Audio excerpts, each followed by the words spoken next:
You're watching The Experience, Comic Culture and Sales, streaming live daily to Facebook, YouTube, Twitch, and Twitter. 10 seconds. Welcome.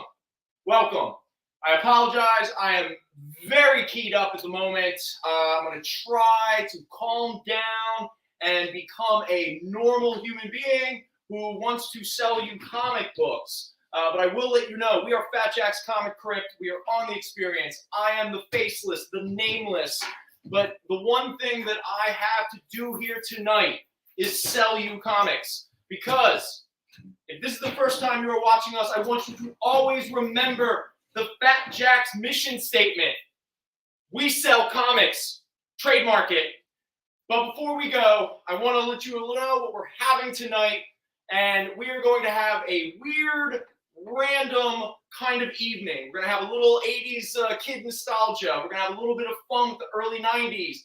Maybe we'll even dip into a little Bad Girls. More than anything, the books that you see up here tonight, most of these are going to be the ones that we sell at the prices that they're at. But at some point during the show, we're on until 7 o'clock tonight. We're going to do maybe $2 Grooves, $2 Batmans, $1 Deathstrokes. Who knows?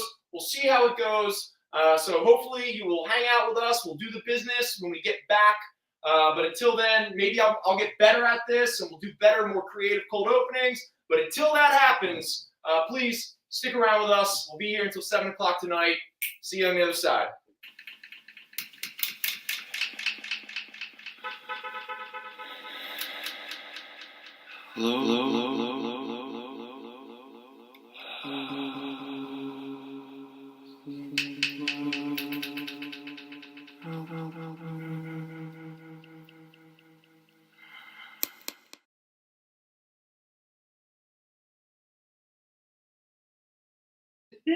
Welcome, everybody. How are you doing? We are back.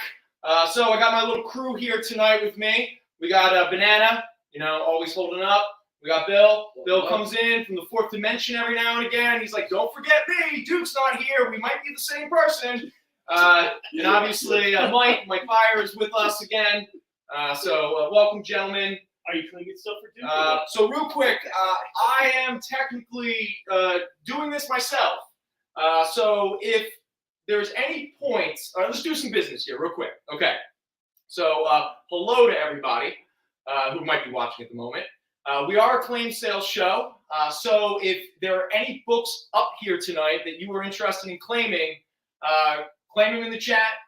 Be as specific as possible so there's no confusion or anything of that nature.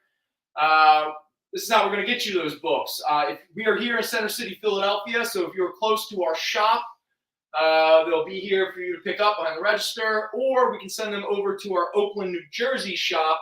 You can pick them up there. Or if you are outside of the area and you need us to ship you books, the best way to do that is to contact us with your contact and shipping information. That email is fjccshow@gmail.com. Al handles that for the time being. He usually comes in around like Mondays and Tuesdays, takes care of all that. Shipping costs. Gary, what's up, man? Shipping costs start at $9 still. Every item after that, we'll try to keep the shipping costs as low as possible. But again, if you have never shopped with us before and we need to ship you those books, email us so we can get that contact and the shipping information. All right, let me think. What else? I apologize to them. I have a couple little plates in the air right now. I got to keep it all together and do the business. So Philly's lost. Man. Sorry. No, Sorry. I know. Thank you, Gary. I appreciate that. I listened to most of it. I was around when it was 4-0, and I had to start getting this going. That I bailed out. All right, but real quick. So if you want to follow us on social media, hit us up on the Instagram at the FJC Paradox. Now, because we're going to do something a little bit different tonight, that being that I'm doing this technically by myself, as much as I love the peanut gallery over there, we're not a help. We're not help at all. Yeah, they're more here. So, well, I'll say this: it's better than the episodes that we're going to have where I literally talk to myself. That is going to get really strange. At least it entertains me. Lord Howard Hertz, regrettably, we do not have a Gru 116 up here. I wish we did. but we do not. All right, so let's think. Again, I'm doing a couple things. Yo, Zanin, what's up, buddy? Again, this is our first show. This is the other reason why this is a little different. This is our first show, exclusive on the experience. We're doing this from 4:30 to 7 tonight, and hopefully every Sunday going forward, it's going to be, akin to that. So, all right, bye, Lord Howard Hertz. Old School Spidey, what's up, man? How you doing? Real quick, because I don't really look at this chat too often. We have your books back here from last week, but they're under the name Old School Spidey. So who are you? Well, I don't want to. They don't want to tell who they are in the chat or what have you. I'm just letting them know that there's a bag back here, books from last week under Old School Spidey. But regrettably, Hunter. I had an assumption it was you, buddy, but I didn't want to make that assumption. All right, so Art, I'll make sure that those books get put into your folder. All right. Now we know. It helps. Real quick, a little addition to our little menagerie here. And I want to thank Zanin for that. Now that he's in the chat, I want him to be in there. Don't worry, Zanin, you're getting your amazing 126, all right? But real quick, obviously we got Chuck always hanging out with us, but we now have a new co-host. That's right, beautiful, beautiful Death right here. And you might ask yourself, why is Death up here? It's because I want everyone to remember Death is always next to you, there with you at all times. Never forget, Death is always a corner around the corner. My God, for all of us. No, we feel more alive and appreciate life more, especially when we're selling comic books, when we always remember the impermanence and finite nature of life. All right, so Art, I'll make sure those Spidey books from last week get put aside for you. All right, so Zanin, real quick. All right, Amazing 126. Let's come over this real quick. Oh yeah, here we go. This is the kangaroo shows up. Not a first appearance, but I imagine it's going to go into Zanin's sweet, sweet, Amazing Spider-Man collection. All right, Zanin, this is a mid-grade at $24. I'm going to put it aside for you, but obviously if you change your mind, let me know. All right, so I apologize. There's going to be little moments here and there where I stop doing so I can write down a book that was claimed. I better get some really good shorthand. Or better markers. Because the markers usually are dead. Yeah, I know. Oh, Gary's got the first music selection. I didn't even bring that up because I was afraid I was gonna get overwhelmed. But Nina Simone, Ballad of Hollis Brown. Good one, man. Quality.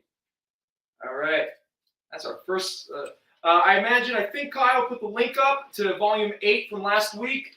That one turned out to be, like most of them, very weird. But my boy Roland is very proud of it, and it's really growing on me. I gotta say. Weird doesn't always mean bad. All right. Oh, here's another thing because I'm doing this. Zanin, I got your amazing. It's there. Gary, I got your music selection. If there's ever a time that you claim something and I don't acknowledge it, please claim it again in case I missed it. Obviously, I'm gonna walk around every now and again to show off books. So bear with me.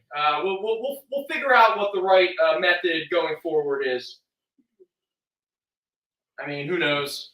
Maybe some people figure it out. What do I know? All right. So no one's asking any questions. So I'm just going to start talking about some books. Okay. So all right. First off, let's take a look. All right. Where do we want to start?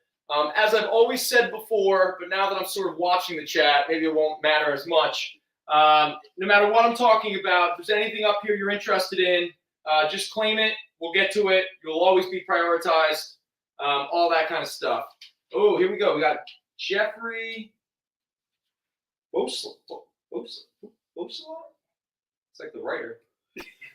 Facult. Bosacult? 4 and 20 blues? Is that it? That's cool. That's it. Actually, I gotta be honest with you. I'm already, even though it's a lot more work and I'm a little bit more like, I got this like nervous energy, like anxious energy. I like actually knowing what's going on in the chat. The chat's a mess, though. No, the chat can be a mess, but I don't know. Oh yeah, I forgot. I never want anyone to forget. Thankfully, I do have the ghost of Al always with me. He's not dead. He's always in spirit. Always reminding me. Don't say the ghost of Al. Red Hot Chili Peppers. What was that? Under the Bridge. Nice. Under the Bridge. Quality heroin song. That's a horribly depressing song. But it's beautiful. And so knowing that Anthony Kiedis survived and got it's for him to he can openly talk about it. I didn't know that was what it was. Nice. And yes, Jason does smell like stale farts and cigarettes. I don't smell like cigarettes. I don't know. That's what the chat said. Where's this chat? I don't see this. All right. So real quick, we got a claim coming from I don't know, some goof. Who's this guy? Can I see and claim Chuck and the Roger Rabbit? Ugh. The amount of times that people have tried to claim my boy Chuck, I mean, come on, guys. It ain't happening. All right? In fact, Chuck has been with me since the very, very first show. All right? He was here before Ty. He was here before Al. He was here before anybody else. Chuck is the reason why I'm still here. But real quick, we did have Roger Rabbit, #1, Disney Comics. This is the very first original stories coming out of the Roger Rabbit book and movie. So this is a big deal. This is a high grade at $10. All new adventures, obviously based off of the film and novel. Does anyone remember what the novel's original name was? I actually kind of forget. Oh, Jumper. All right. Cool. Yep, we got it. Third Eye Blind. Jumper. Again, we're getting kind of depressing here, fellas. Oh God. We got some suicides. We got it's all the songs I see you on Friday.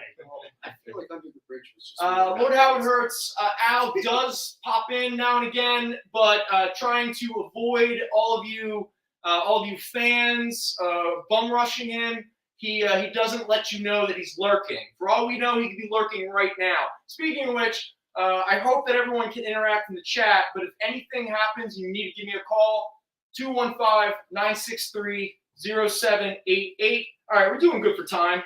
Sorry, folks. I'm trying to maintain or be good about the experience's breaks. I'm trying to be respectful. So every now and again, I'm going to be like, oh, it's that time. It's that time. You'll be like, why does Brendon keep looking at his phone? When you put a timer on? Actually, can I trust you to let me know when it's like if you don't care, I'll just tell you till we get into a rhythm.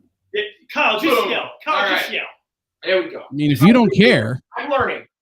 Everybody, I'm learning, okay? Real quick. Okay, so we got the, all right, so Mr. Kiernan, did you actually want that Roger Rabbit? Absolutely. All right, it's claimed. All right, so Mr. Kiernan's getting a Roger Rabbit. Let me put that. Little Raj. You put like 30 miles on your shoes, but by doing back and forth like this. It happens.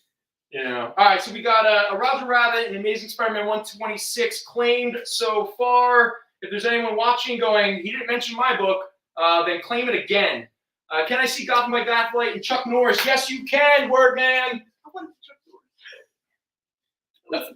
That was a Chuck Norris. Give people a chance, man. Oh, that was the Chuck? Gary. Dude, see, again, you gotta be. See what BY the Killer said. Gary, I apologize.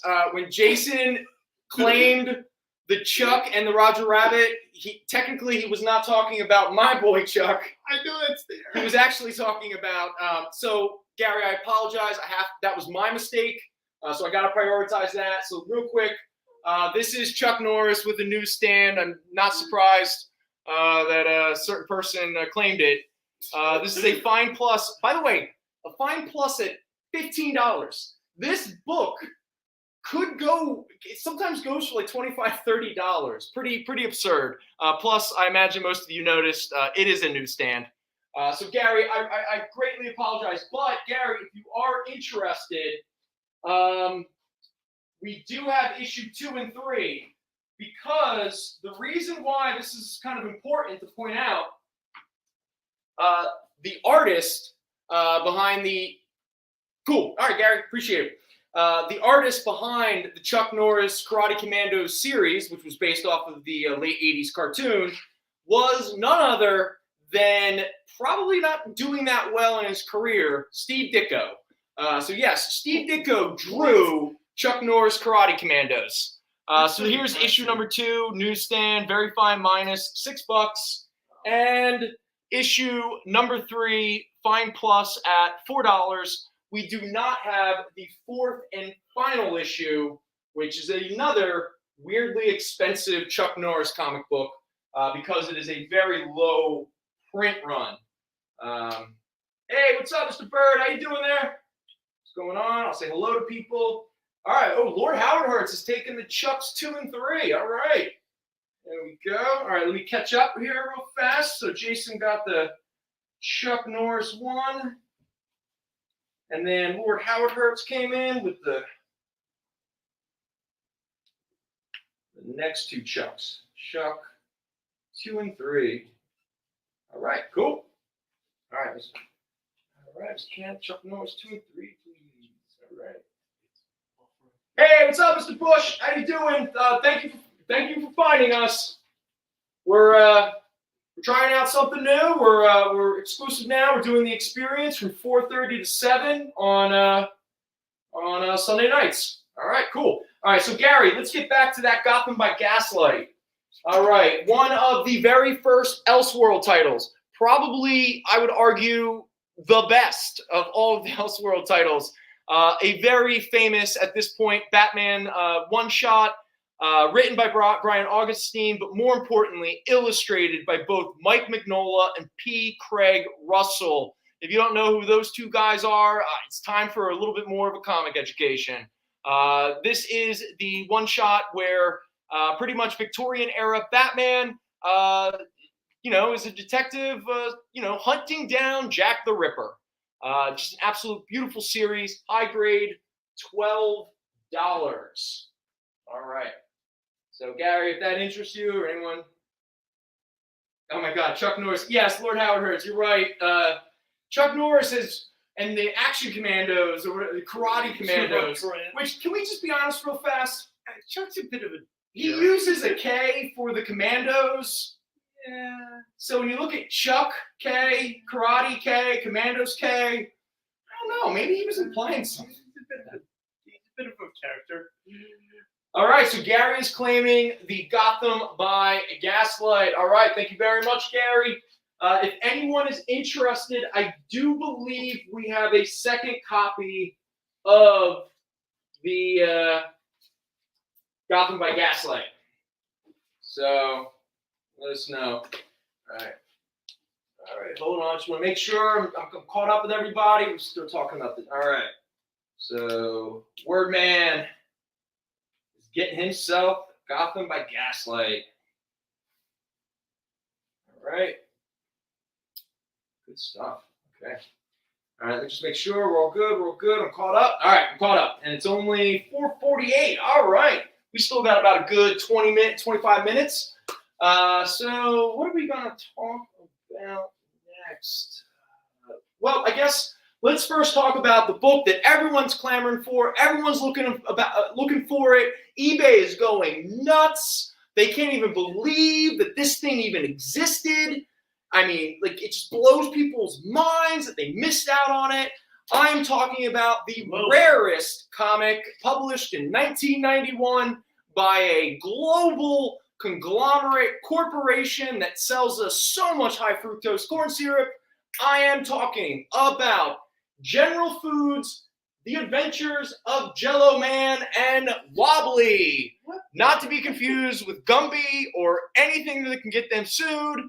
Other than selling Jello, yes, you got it, folks. This is actually a comic that they released not as a giveaway.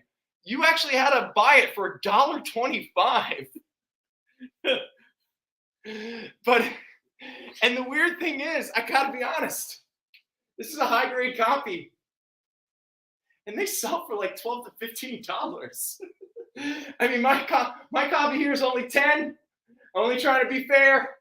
but I'm not trying to give this away for nothing. I might never see Jello Man and Wobbly ever again. If the world is right, you will never see it again. So for anyone who might be part of that large contingent of people looking for the adventures of Jello Man and you let me know. All right, cool. The She-Hulk. All right, let's move on to something people actually want to buy. I love the show. Jason, you're a big fan of the show? I love the show. I'm very happy about it.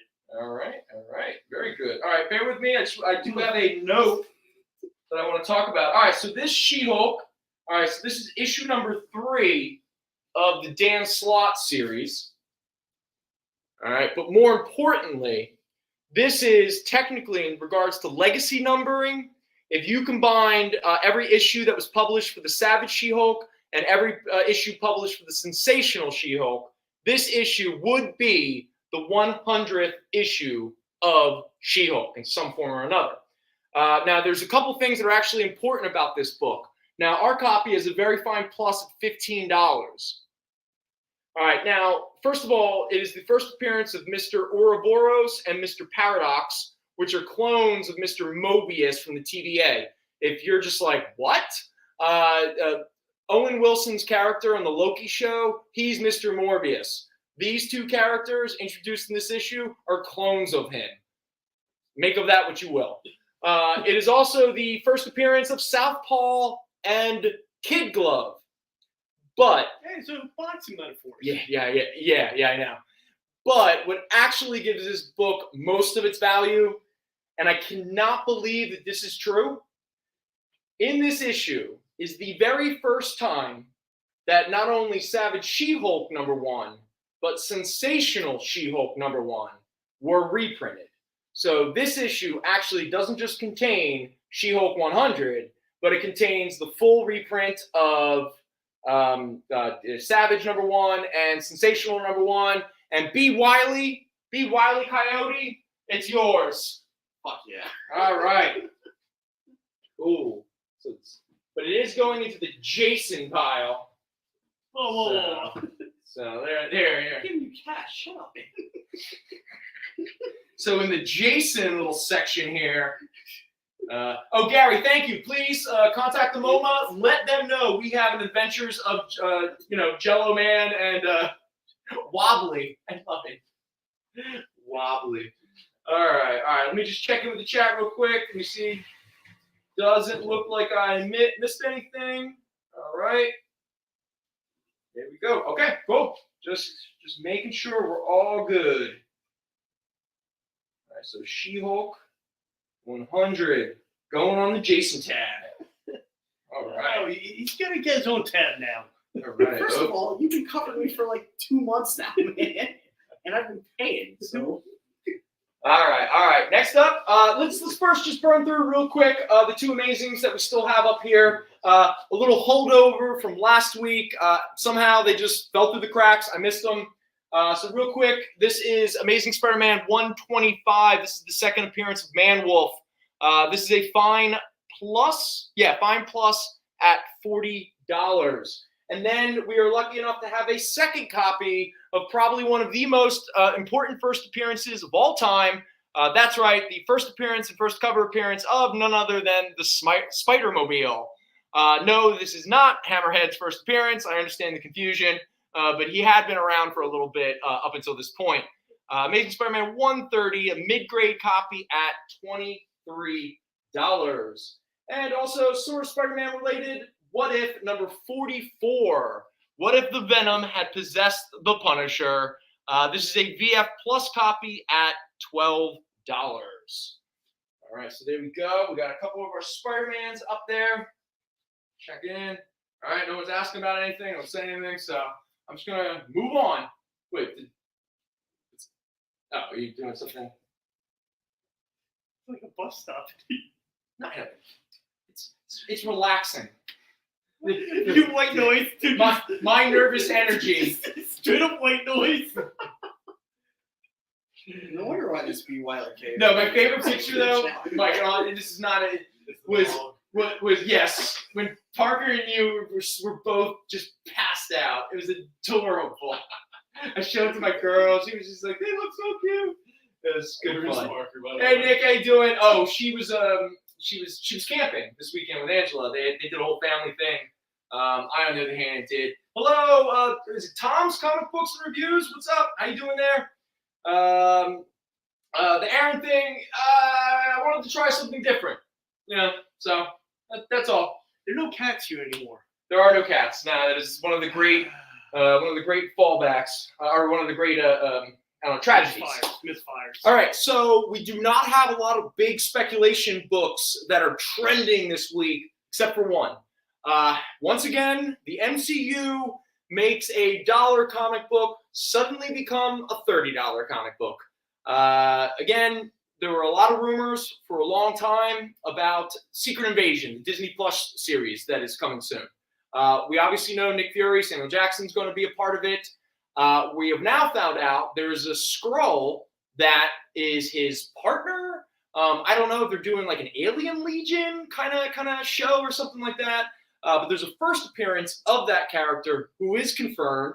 I don't know his name because it's some weird Skrully name.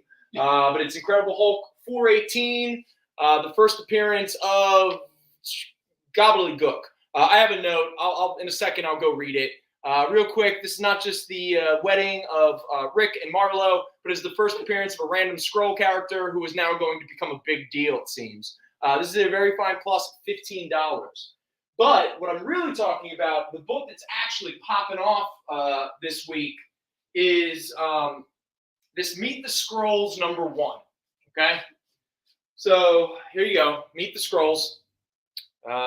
Written by Robbie Thompson, illustrated by Nico Henrikon.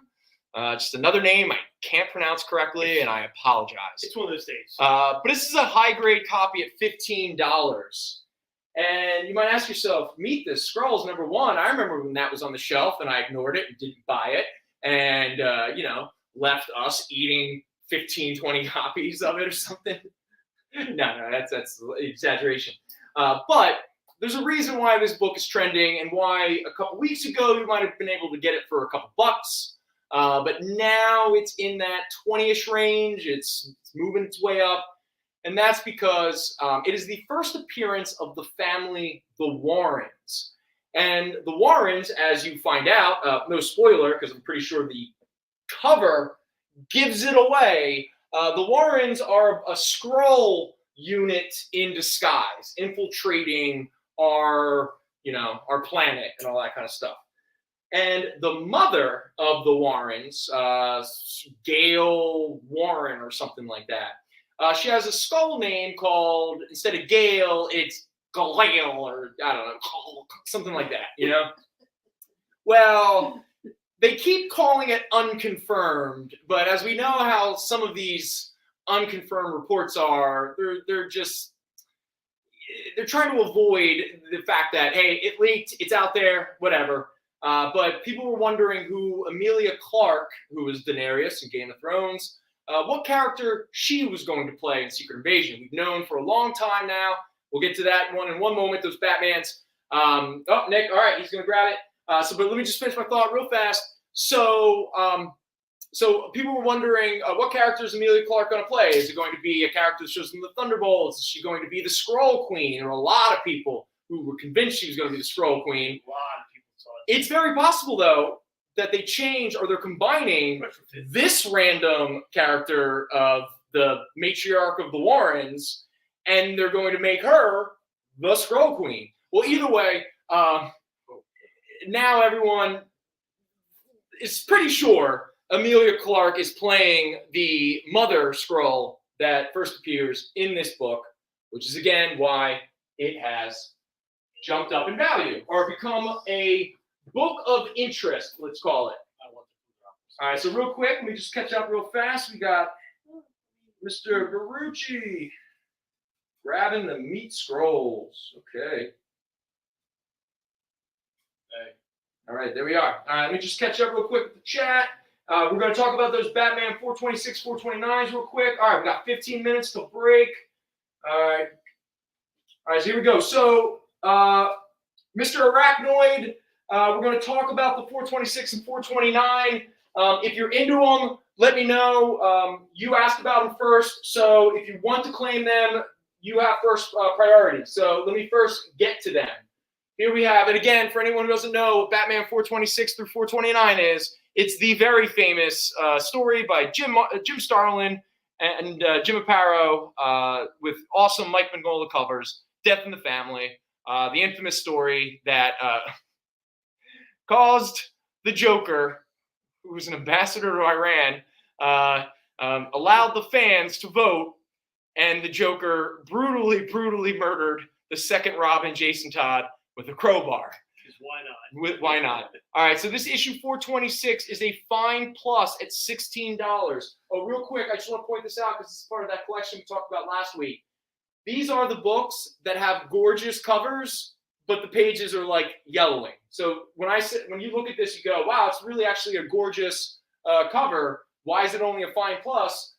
Most of the great issues are because the pages are just 35 years old. White pages don't say. Yeah, white pages, especially when they were made, not the best materials.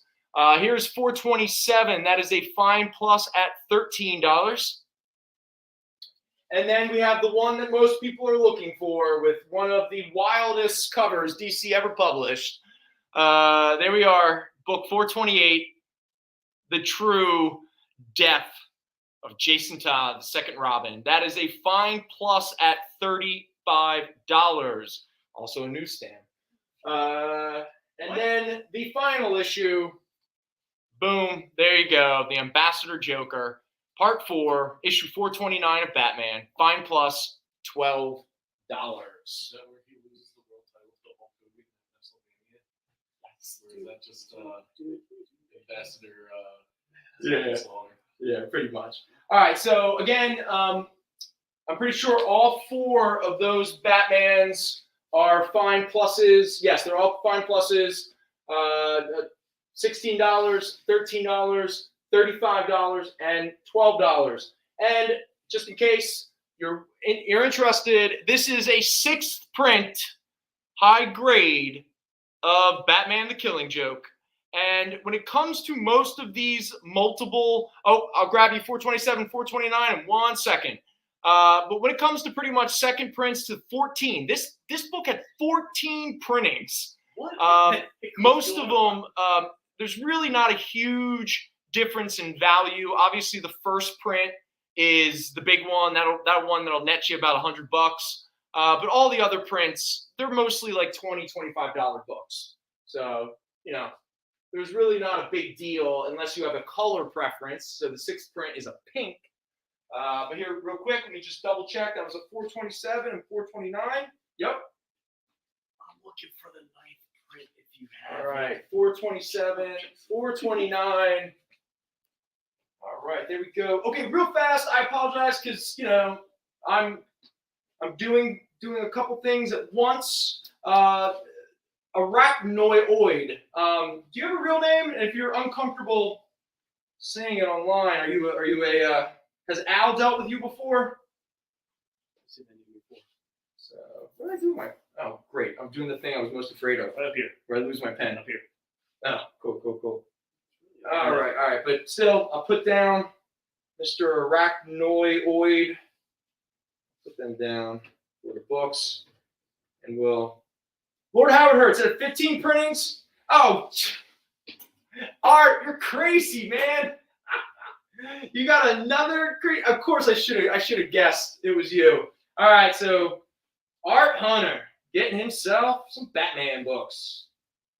All right, so that is Batman 427 and 429. There we go. All right.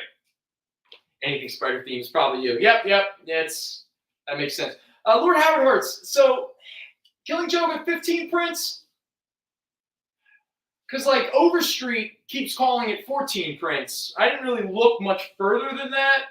So, I'm not saying you're not correct. Just, if there's anybody to confirm, who cares? Prints. Who gives a damn? All right, let's move on. All right, what is next up that we can talk about? Boom, we got those. We got those. Oh, wait, the other book that everyone's clamoring for. How could I forgot? Alf #1. That's right. Sorry, people. It's not the infamous Alf sexually assaults a seal comic book. Alf, he's in pod form. Dude. Oh, somebody just asked about if it comes with any Alf pods. The Alf pods. Does it have Alf pods? Who asked that? And I have a couple Alf pods. Since you want to trade pods. Sorry, B. Wiley Coyote. No. All right, cool. Thanks, man. Appreciate it. 2nd and 15th, next valuable. All right, cool. So yeah, Alf #1. Guess what? It actually has a little bit of value. This is a very fine plus at $12. So I don't know. Maybe somebody doesn't like money, doesn't like to eat, and you would love to buy a $12 Alf book. But it doesn't have Alf Pod. I'm sorry, but I'm pretty sure he does eat a cat. It's a pretty gruesome scene. Down there it says for mature readers only. I'm pretty sure it's because of the cat eating scene. What is with that book? It is funny though. Like I heard one time one person say that the whole Alf sexually assaults a seal comic, oh, it's overblown, this and that. If you honestly go back and look at that cover, that seal looks like it's being assaulted. Oh yeah, no, there's nothing about that that's good. Yeah, it's a problem. It's rough. It's rough.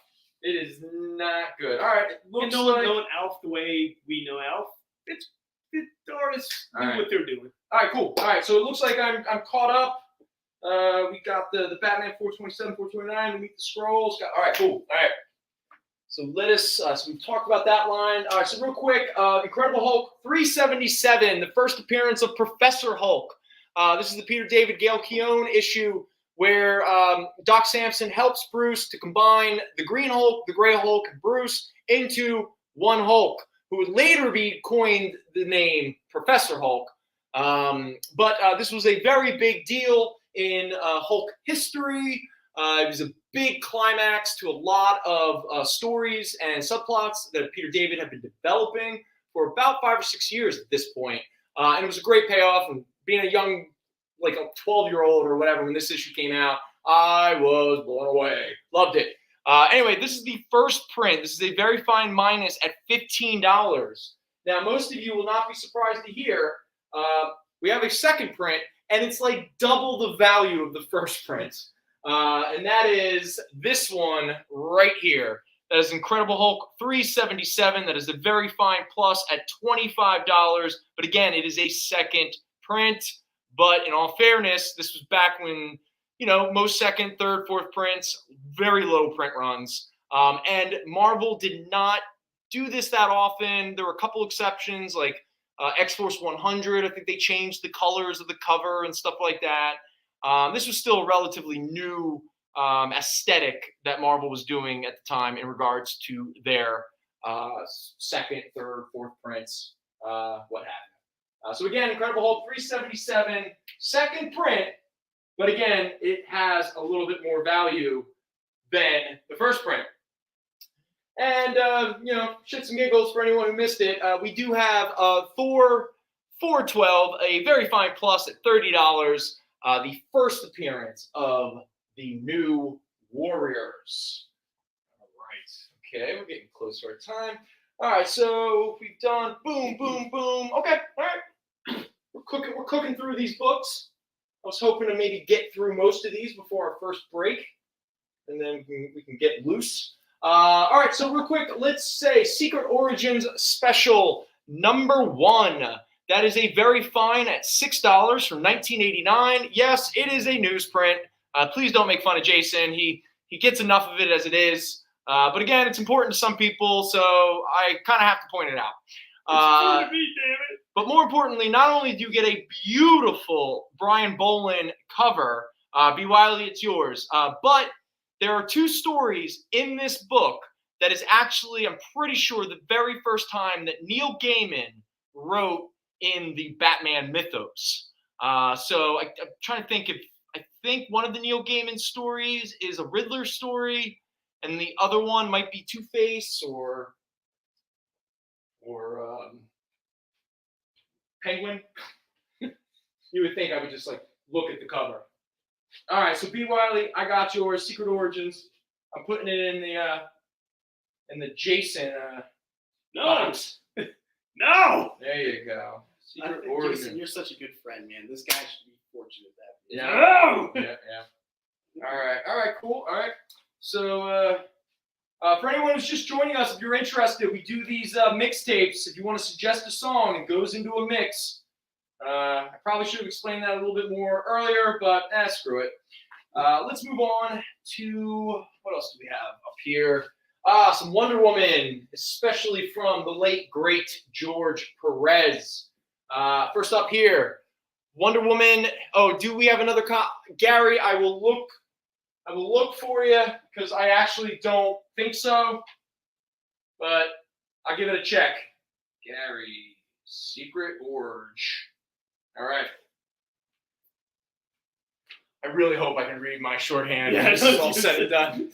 I'm I'm going to be in a lot of trouble. All right. So George Perez began writing, co-plotting, and illustrating the 80s post-crisis relaunch of Wonder Woman. This is the fantastic first issue. They even say fantastic first issue. It's not just me. This is a high-grade copy at $30. This is also the reintroduction of most of the Olympians, the Greek, Roman, Olympian characters, gods, I should say. Wonder Woman, come on. Did I write it down? You would think I would actually keep this stuff in any kind of order, but of course I have not. And I guess I didn't write it down. All right, so but again, Did you put on the other side because you did that to me last time? did I? Oh yeah, I guess I did. Yeah. And then you have also issue number 2. Again, just stone cold, peak of the 80s, George Perez, high grade, $8. And issue number 3, little Steve Trevor, she's saving the day. Again, this is sort of retconning a little bit of Wonder Woman's. I guess she's being reintroduced to the world or something during this series. High grade, $8 for issue number 3. So issue 2, issue 3, both are high grade, both are $8. And number 1 is $30, high grade. All right. Let's make sure I got my stuff here. All right. Looks like I'm still all caught up with the claims. I got the music. I got a bunch of notes I probably won't even look at very much. It's hard to do a bunch of things, you know. All right, let's do one more book before break. And that will be probably, Oh, God, that's what you end on. the greatest Christmas comic book of all time. And to be very honest, I don't really have that many good feelings or thoughts about this character. But I will say, Zanin, that Wonder Woman number 1 is yours, buddy. But when it comes to this character, this one-shot is genius. And I am talking about, written by Keith Giffen and Alan Grant, but more importantly, illustrated by none other than Simon Bisley, one of the great European English illustrators, painters that this industry has ever had.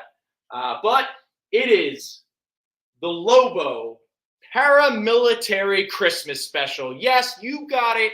This is the issue, not for kids, that's for sure. But this is the issue where the Easter Bunny and the Tooth Fairy hire Lobo to kill Santa.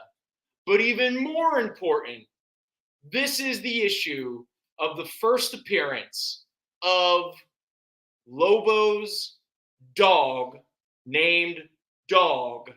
That's right, Lobo's pit bull first appears in this beautiful Christmas special. Zanin, I got your number 3. So this is a high grade at $8. So all you Christmas fans and Lobo fans out there, why don't you percolate on whether you want to grab that or not? Gary, I'll grab it for you, Gary. We got to go to break. But Zanin, I got your Wonder Woman 1 and 3. And, thanks, Duke. And Gary, I'll grab a Detective Facsimile edition if we have any left. Shoot, Gary, we might be out. All right, let's go to break. I don't think Zanin wanted number 1. Just double check the comments while we're on break. What's that? I don't think Zanin called the number 1. Yeah, number 1 and number 3 of Wonder Woman. I got you, Zane. All right, Kyle, we're good.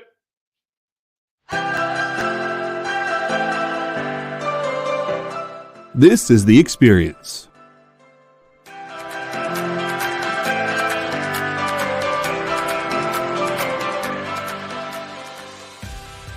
Good afternoon, everybody. Hey there, hi there, ho there. You're as welcome as can be. Hi, I'm Nancy McCann. Welcome to Friday Night Live on The Experience. Welcome, everybody. It's Fat Jack's Comicrypt. Brendon, Al, Jason, hanging out. There I am. Welcome back to Kicking It with Henry, folks. I am your host, Henry Compa. It's great to be here with you guys. So we are going to talk about books that are in stores this week. Hi, everybody, and welcome to Mishmash. Hello, and welcome to the Black Comics Universe, presented by Peep Game Comics. And you gotta love it that the first people in the minute to skim it are creators. Up, everybody! Welcome to another Wednesday Warriors. My name is Joey Galvez, and this is my pal Ambrosia. Hey, everybody! Welcome to Space Cadet. Hey! What's up? Welcome, everyone, for another episode of I Must Ask You a Question. Hi, everybody! Welcome to Nerd News Now. Hey, this is Rex. Welcome to Comic Collectibles. Hey, hello, all you happy people. Welcome to the Dan Wickline Show. Hi, everybody, and welcome. This is the crazy show that we do on Thursdays called What's in the Box? What's in the Box? Comic culture and sales.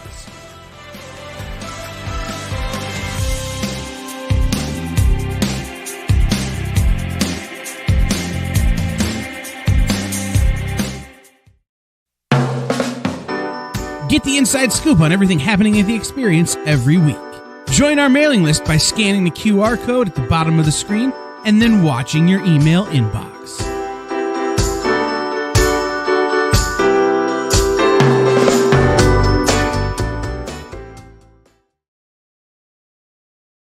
Hi, I'm Jacob Murray, writer of The Eighth Mortal and Court of the Dead comic from Sideshow Collectibles, and you're watching The Experience.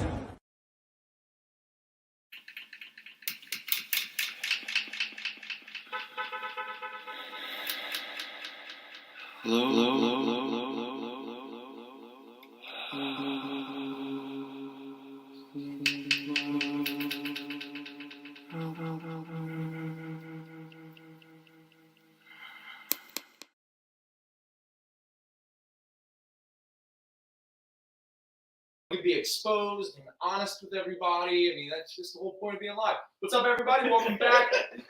Okay, Gary, I see in the chat you replied back to Fat Jack. Fat Jack, thank you very much for your help.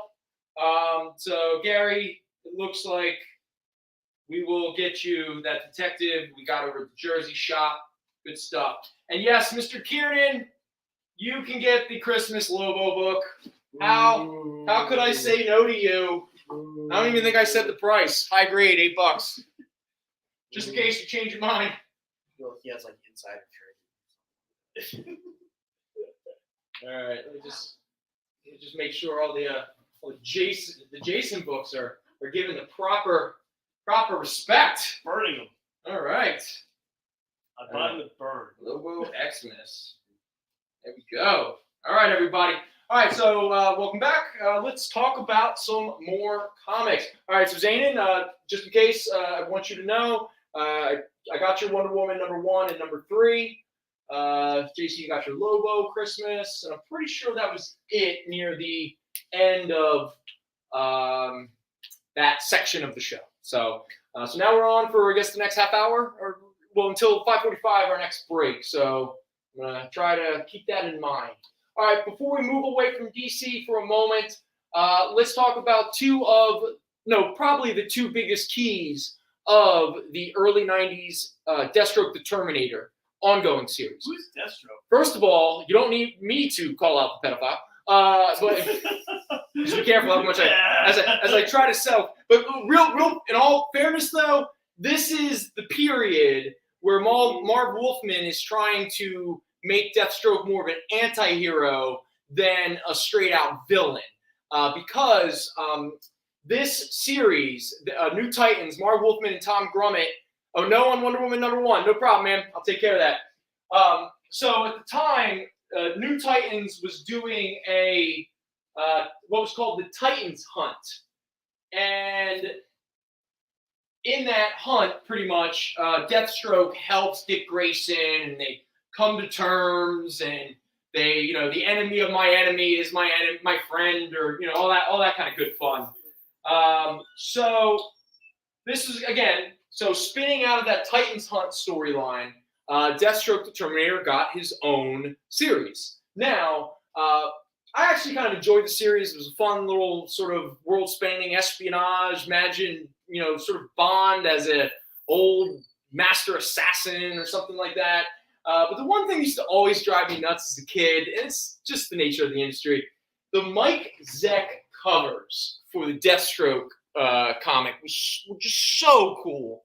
I mean, this dude was just such a great artist. And again, he's still in his prime at this point.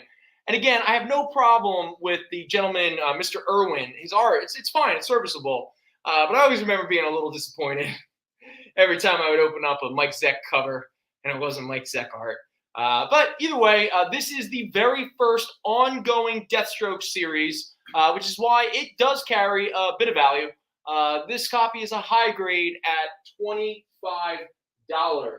And then the next big key of that run is issue number 15. This is a high grade at $12. This issue is important, or a key, because it is the first appearance of Rose Slade, the daughter of Deathstroke, who will later become Ravager, who would play a pretty big role through a lot of the 21st century Teen Titans, New Titans, Titans books. So she became a pretty important character, big character on her own right. So issue number 1, high grade, 25. Issue number 15, high grade, $12. First appearance of Slade's daughter. Well, Rose. look at Baby Now. Who's got Baby Now? Look at Baby Now. Oh, does it say really look at Baby Now? Was this the same time of Dirty Dancing? No. Oh my God, no. No, this was like 1991.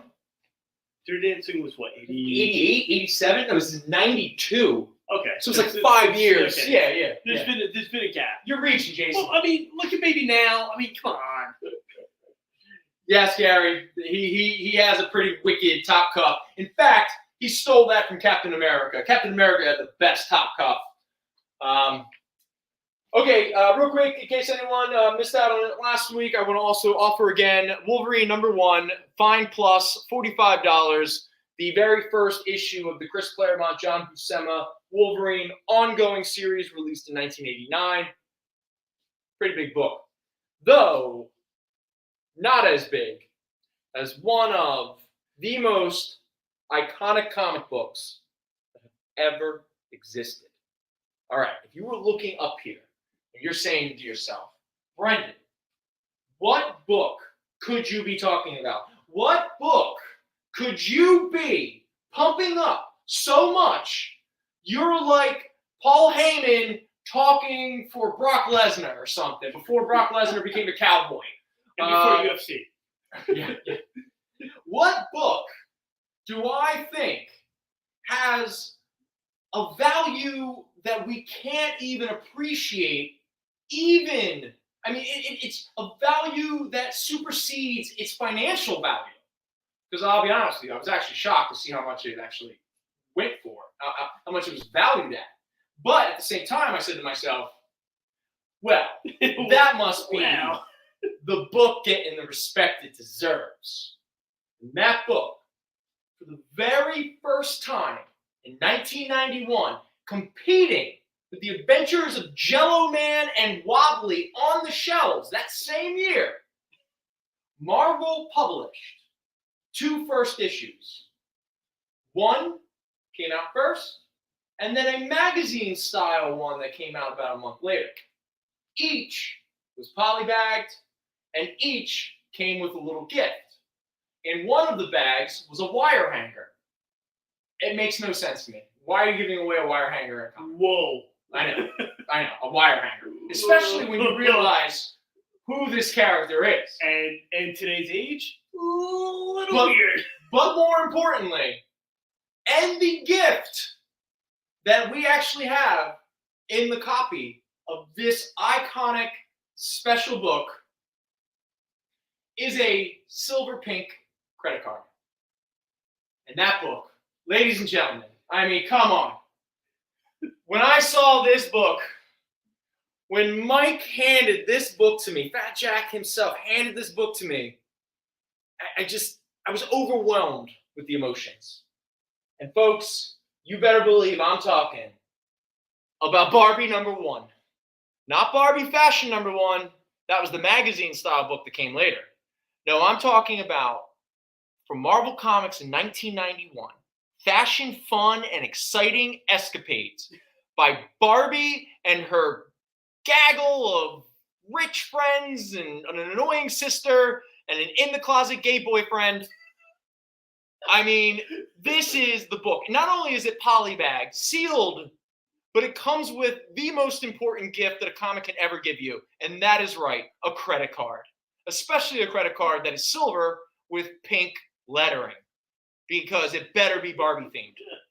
But more importantly, and I don't know where he was at this point in his career, or what favors he owed Marvel, or what photos they had, but Jason, who do you think, a very famous, and just so we're clear, his birthday is not today, but what famous Marvel artist drew this cover? Do you think his son woke up and was like, by the way, it's a high grade of $20. Yes, that's right, $20. Do you think his son woke up like recently and said, "Man, Dad, why would you have to do that? What? Why did you make?" I imagine that his son woke up recently and went, "Wow, I really wish my father was still alive." Well, yeah, but the artist that we were obviously referencing is John Romita Sr. He is the cover artist of Barbie #1. And Mr. Kiernan, you better believe you can claim Barbie #1. In fact, if someone were to be like, "Hey, Brendon, do you think Al has a Barbie has a chance to sell?" I'd be like, "Yes, but only if a certain person shows up that day." And guess what? That guy showed up.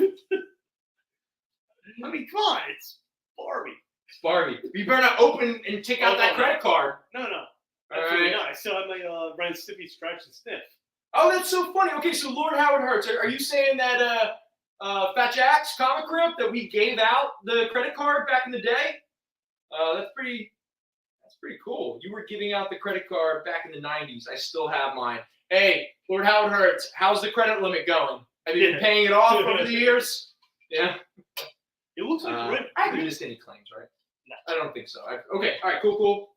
And yeah, I'm caught up with everybody. I took down the Wonder Woman. Throw that back up here for now. All right, now, all jokes aside, despite the fact that the book I'm going to talk about next is pretty much one joke. But it's a great joke. And it is absolutely, beyond a shadow of a doubt, one of my all-time favorite, comic book series, comic book character. I love Gru. I mean, that's just the reality of it. Let me just make sure. No, cool. So Gru the Wanderer, not to be confused with Gru the Barbarian. They have nothing in common. They don't? No, nothing. But for anyone who's not aware, Gru was created by Sergio Aragonés, probably one of the most famous, legendary cartoonists that the world has ever given us. He's brilliant. I'm just checking. Okay, Gary's asking Zane some questions. Cool. This is the one thing. Now I'm all like, I want to be part of the questions. But I'm like, I have to sell comics. I can't make the mission statement, we sell comics, trademark it. And then go, no, let me answer questions too. We sell comics unless there's a very fun conversation going on. I want to have fun and be entertained too. All right, but so Gru the Wanderer, I don't know what the origin story is. He got involved with Mark Evanier and Stan Sakai, who created Yosaki Yojimbo. Evanier is sort of the script. He does the scripts. Really, he's Sergio's, let's say his English isn't the best. Speaking or written. So Mark Evanier, who was, speaking of, all right, I didn't say this at the beginning because I didn't want to embarrass myself. But at this point, it feels like it's on brand for the show. So somebody's birthday is today. And you would think, as a comic book store that considers itself to have some knowledge of the industry and the art form, that we would have books to celebrate, like literally the God Emperor of the comic book industry. Yes, today is Jack Kirby's birthday. Guess what we have none of? Jack Kirby books. So, again, it feels on brand. Listen, Halloween, you don't do Halloween books, yes. So it works. It works. It's like on Christmas, we sell, gory horror books. On Halloween, 4th of July, we sell women's lib.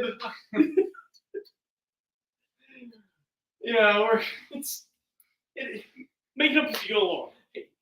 At this point, yeah, I don't know how sane I am. All right. So let's get to the actual dang character that I'm. So again, there's not much to say about Gru other than he loves cheese dip.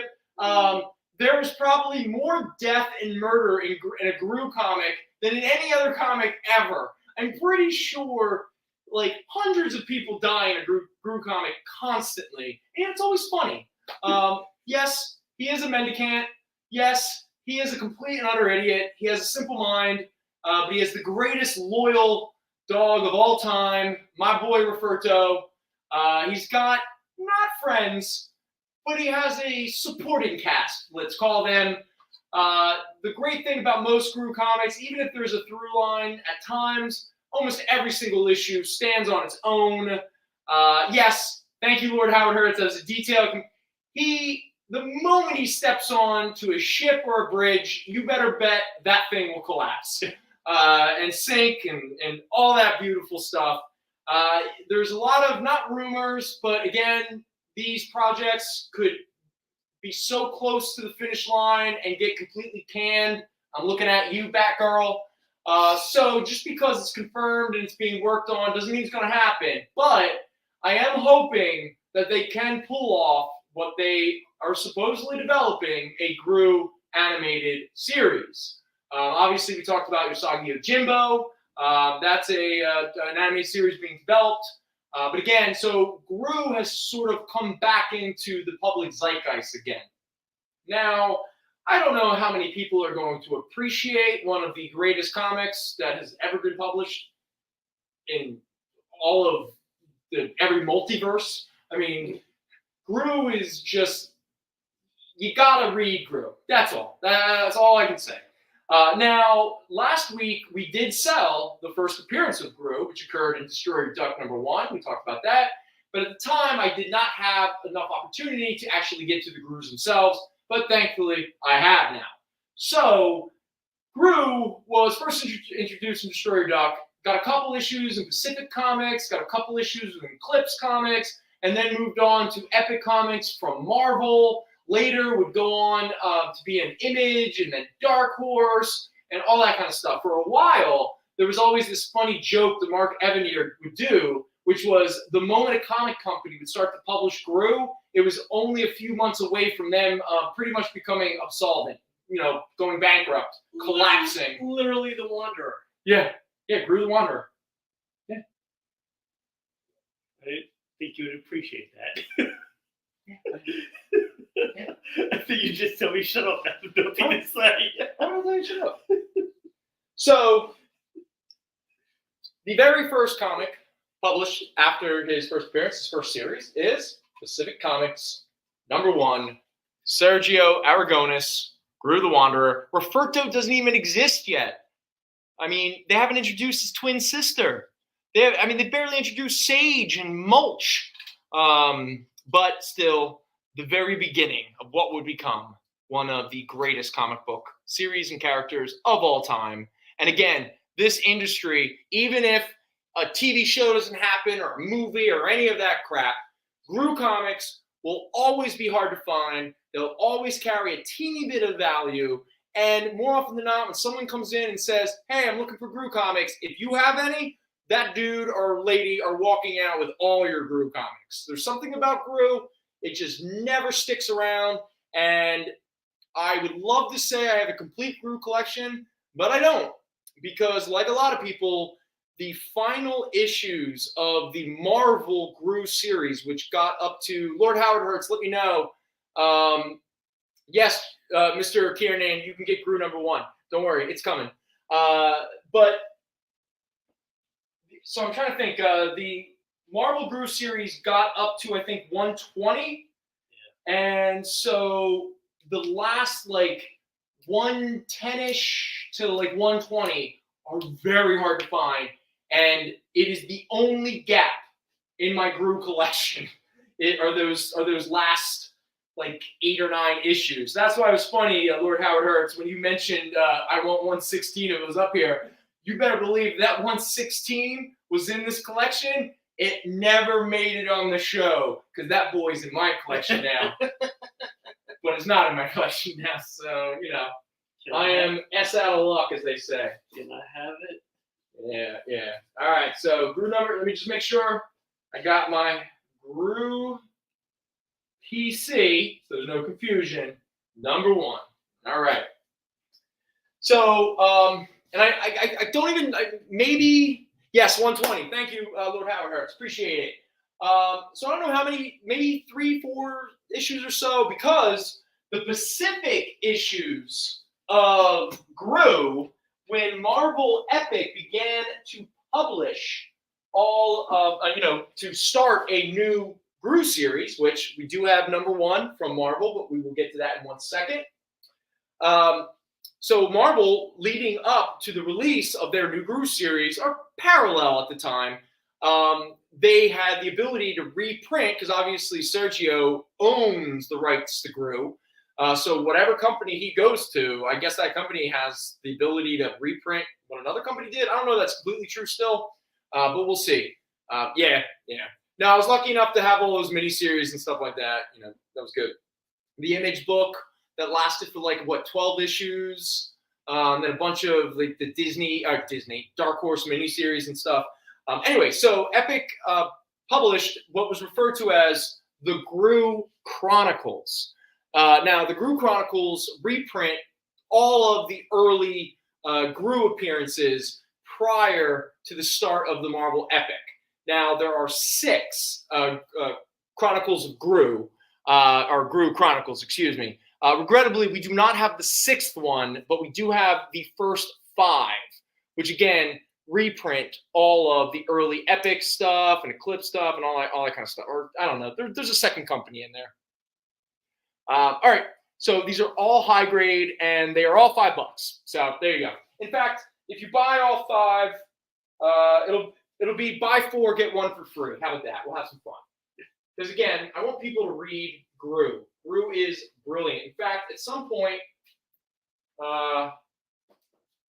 we'll sell some Grus for $2 each or something like that. But these are some of the valuable ones that I just don't want to give away for nothing, because I don't know if we'll have these again anytime soon. Our Gru back issue selection has been empty, except for a few exceptions of recent Gru issues. But in terms of the 80s stuff and the 90s stuff, our Gru selection has been empty for at least a decade.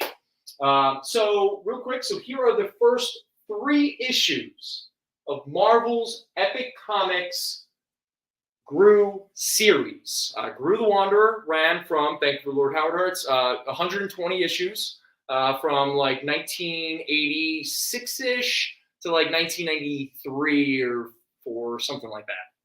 Okay, so So here is Gru #1, the Marvel series. This is a high grade copy at $20. And then we have #2, high grade, $8. And Number 3, high grade, $8. All right. So those are our next big brews, which sounds like a bowel movement when you say it. All right. That's a great brew. Yeah, oh man, I just had the greatest brew. I wake up in the morning and have a brew. Well, yeah, because there's like a G, there's a GERD like term that some people use slang for poop. Like a I don't know. Oh yes, Mr. Kiernan, you can get Or my brew hurts. You can get the Brew Chronicles. All right. So here, what I'm gonna write here is Volume 5 is free. There we go. All right. There you go. Buy 4, get 1 free. Boom. Brew Chronicles. All right. Good stuff. Did I miss anything? All right. Everyone's having a conversation, talking about villains.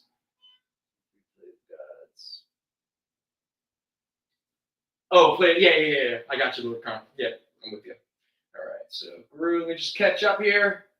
Chronicles. 1 through 5. Boom.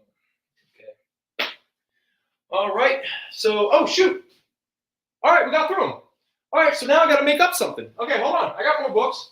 What time is it? It's 5:41. Going close. All right, so how about this? Kyle, do you want to take a break now? I know it's a few minutes early, and I will... Yeah, let's go early. I got to use the little producer's room after the break, so let's go now. All right, perfect. Let's do it. Sounds like he's... You just finished the last episode of your favorite new show, and you just have to talk about it. But all your friends are ghosting you because of that incident last week at the buffet. Oh, you know the one. What you did to that chowder. Ugh. Keeps me up at night. So what do? Join writer Dan Wickline as he breaks down all your favorite pop culture media. Whether it's a review of the latest nerdy TV show or a dive back into the history of your favorite comic characters, Dan's ready to discuss all the hottest topics live. Join the conversation as Dan live streams Tuesday through Thursday at 5 Eastern, 2 Pacific on Twitch, Twitter, YouTube, and Facebook. The Dan Wickline Show on The Experience. Comic culture and sales. Get the inside scoop on everything happening at The Experience every week. Join our mailing list by scanning the QR code at the bottom of the screen and then watching your email inbox.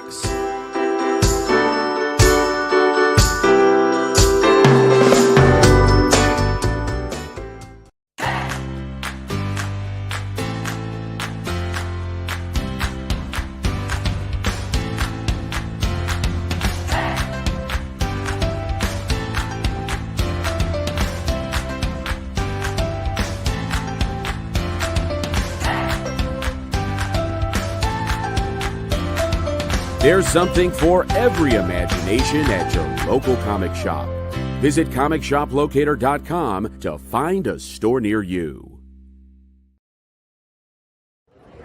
Hi, my name is Brian Phillipson, co-writer on Weed Magic and co-founder of Bliss on Tap Publishing and home of Duel, and you're watching The Experience.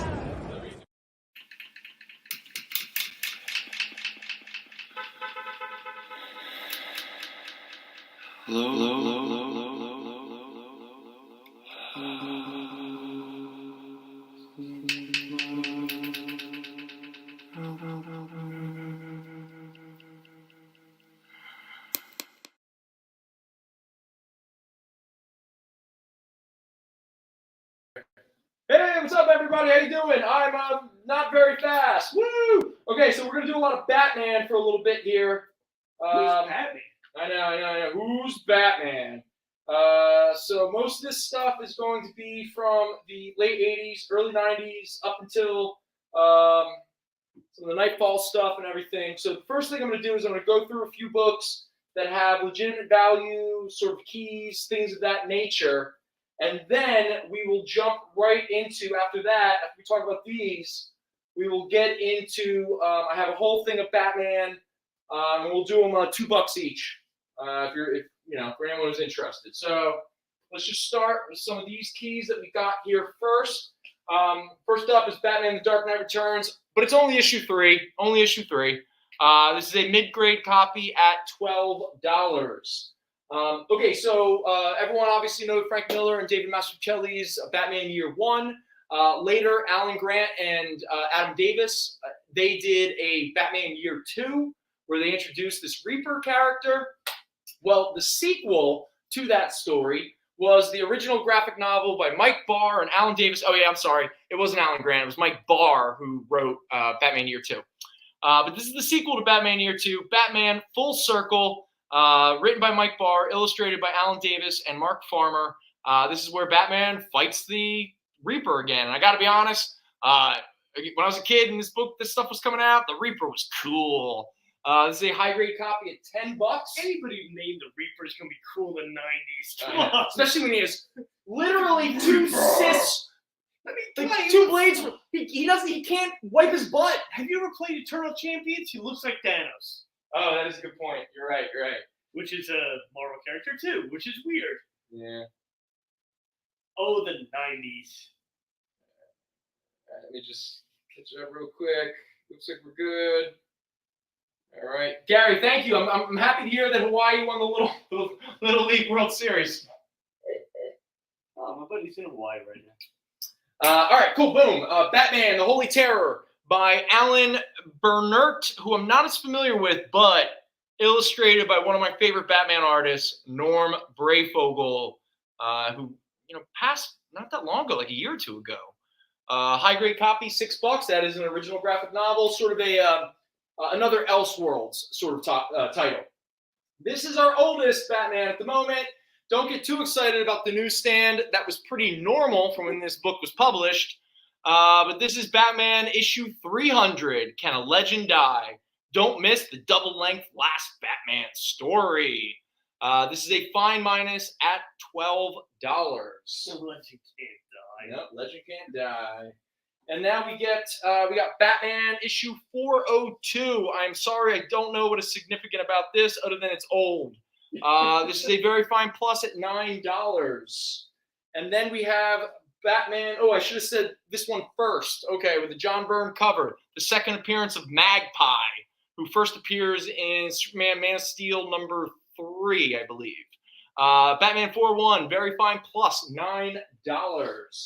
And now we get the Batman 10 Nights of the Beast storyline. That's where the dressed up like a writer's version of what a Russian assassin who's also really into S&M and nunchucks would look like. Zane, and boom, you got your Batman 300, bud. Let me just make sure I got that here for you. Where's my Jason? Here's my Zanins. Batman 300. My boy. For anyone who's interested, Zanin will be with us live in studio, if we can call that. Next week, September 4th. We're gonna have Zanin like sitting like right here, and I stand behind him like with bunny ears, and like I'll be like, yeah, Zanin. It'll be good fun. Maybe I'll get some questions. We'll all try to stump Zanin. I'll interact with the chat while Zanin talks, and we can all talk about it behind his back. All right. So, boom, boom, boom. All right, the 10 Nights of the Beast. Okay, if anyone is like, Brendon, I don't understand this weird illusion of this character that you're giving. Well, you never had the ability or the fortunate, nature of being a young, impressionable young man. When this book came out and you saw this character on the cover and went, I feel weird, but yeah, I really want that book. And that character, I'll show you who I'm talking about. There he is. That's the Beast.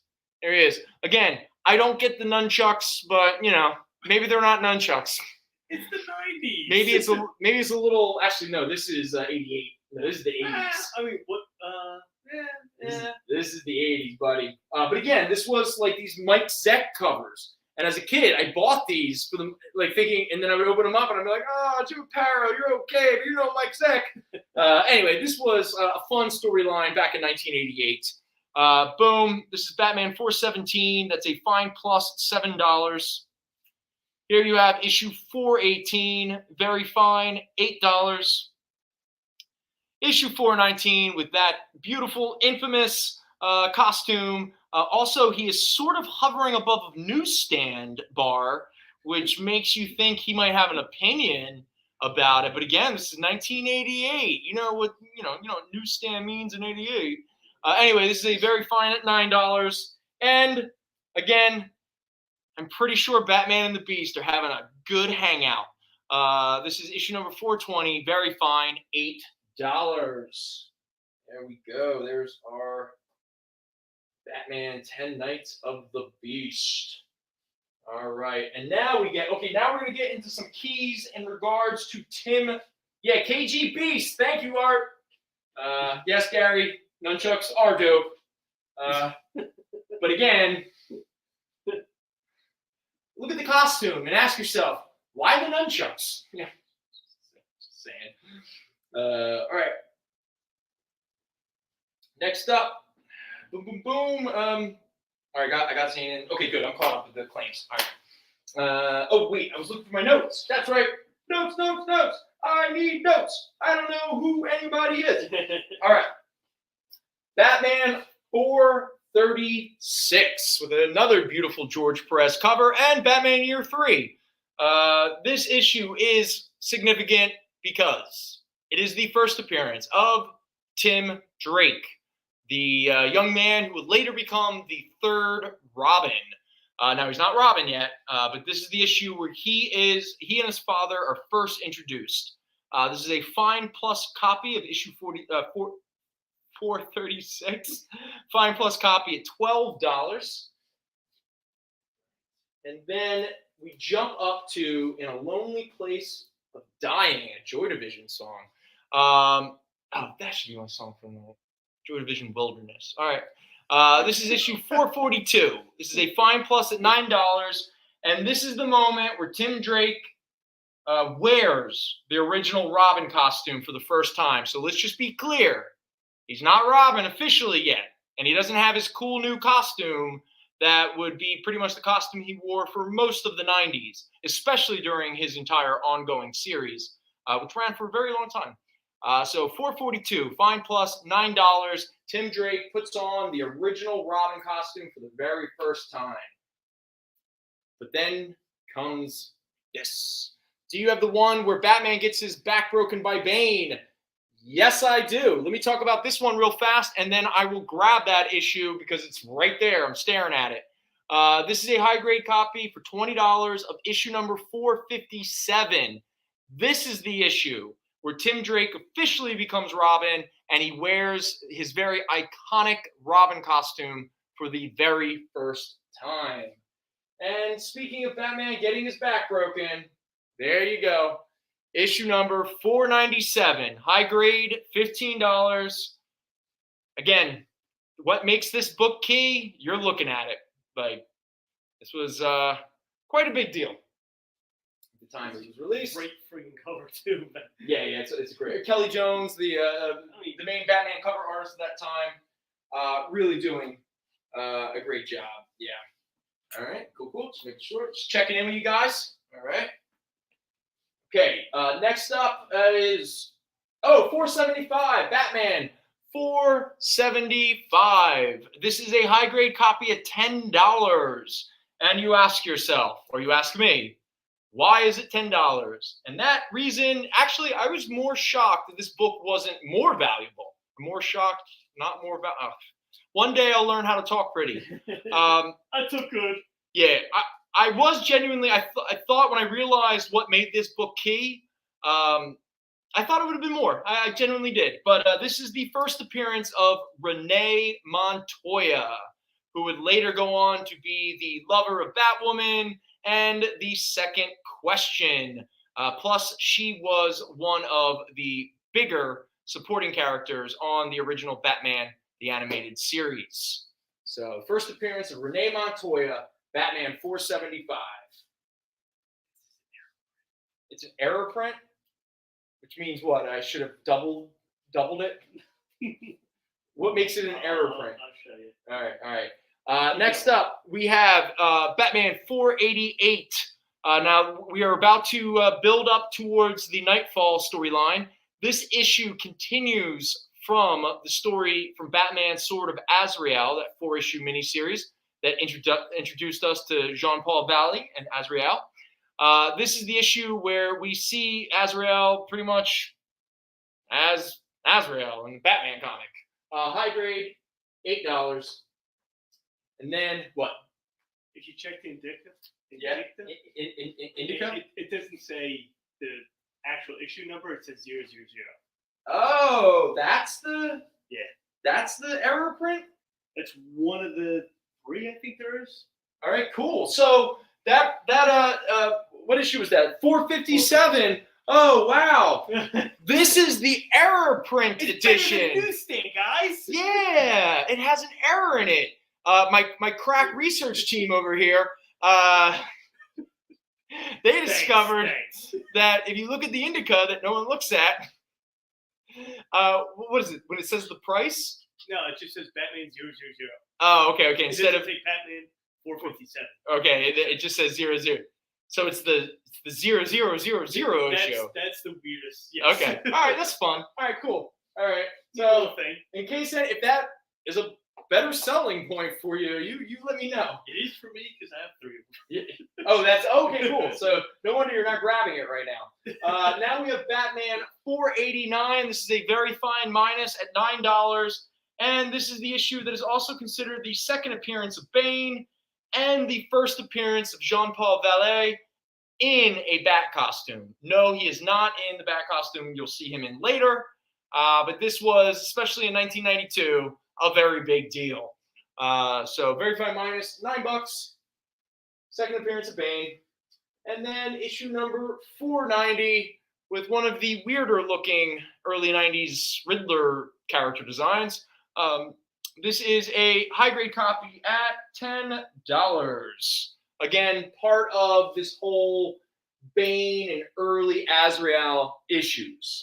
So that's why they have value, very much akin to some of the early Nightfall issues have a little bit of value, and then it's later into the story where it kind of cools down.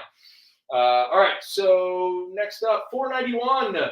The official prelude to the Nightfall series where Bane lets all the criminals and crazies out of Arkham Asylum. And Batman, for whatever reason, is like, don't worry, hold my beer. I'll take care of all of them. So shock of all shocks, he gets really tired, which will inevitably lead to him having his back broken. Also, for anyone who cares, yes, that is correct. It is a newsstand edition, which in 1992 was weirdly a big deal. It is to me, damn it.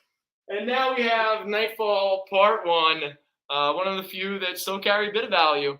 Issue number 492, high grade, $9.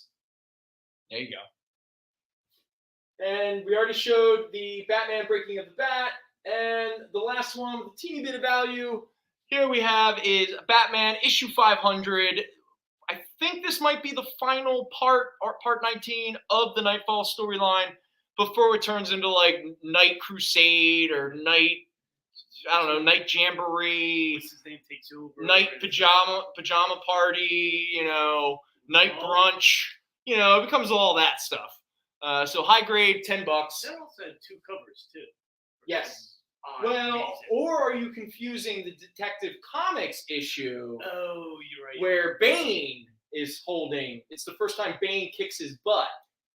And in fact, that's a good segue. Because now, let's see what we have for time. You're welcome. All right, it's almost 6 o'clock. So, wait, Kyle, sorry everybody. So, we had a 5:45 break, and then our next break isn't until 6:30? Yep. Okay, cool. So we have a half hour. Like a whole lot of time. Cool. That's wonderful, because what we're going to do, and please be patient with me, because we're going to try to burn through all these Batman books, and we're doing them all for $2, okay? So Kyle doesn't have to make a group. What's that? Oh, he doesn't have to make a group. He's good for a while. Nice. If I fall asleep during the Batman books and start snoring, y'all just yell at me, okay? That's fine, man. You do you, brother. No, it's I found out I only am missing 2 Batman books after issue 200. Oh, for real? Yes. That's a good collection, brother. And the problem with those 2 are they're 2 of the new Batwang book. Batman Damned #1. Oh, Batman. Batman Damned #2. Got it. So never gonna buy them because I hate that book. Yeah. It's ridiculous. And the price is a little extreme. All right. Night Quest. Yeah, thanks, Art. Hey, Mr. McHale, how you doing there? What is up? Sorry, I'm checking in with everybody real quick, just making sure we're all good. Lord Howard Hertz dropping some knowledge on all of us. All right, cool. We had the nunchucks are cool conversation. All right, so from this point forward, all these books, they're all relatively like fine pluses, very fines, things of that nature. Most of them range between $3.50 to $5 or $6. So again, all of these are $2. I'm just going to kind of burn through them. So here we go. Many Deaths of Batman. Batman number 433. This is when John Byrne was writing the book.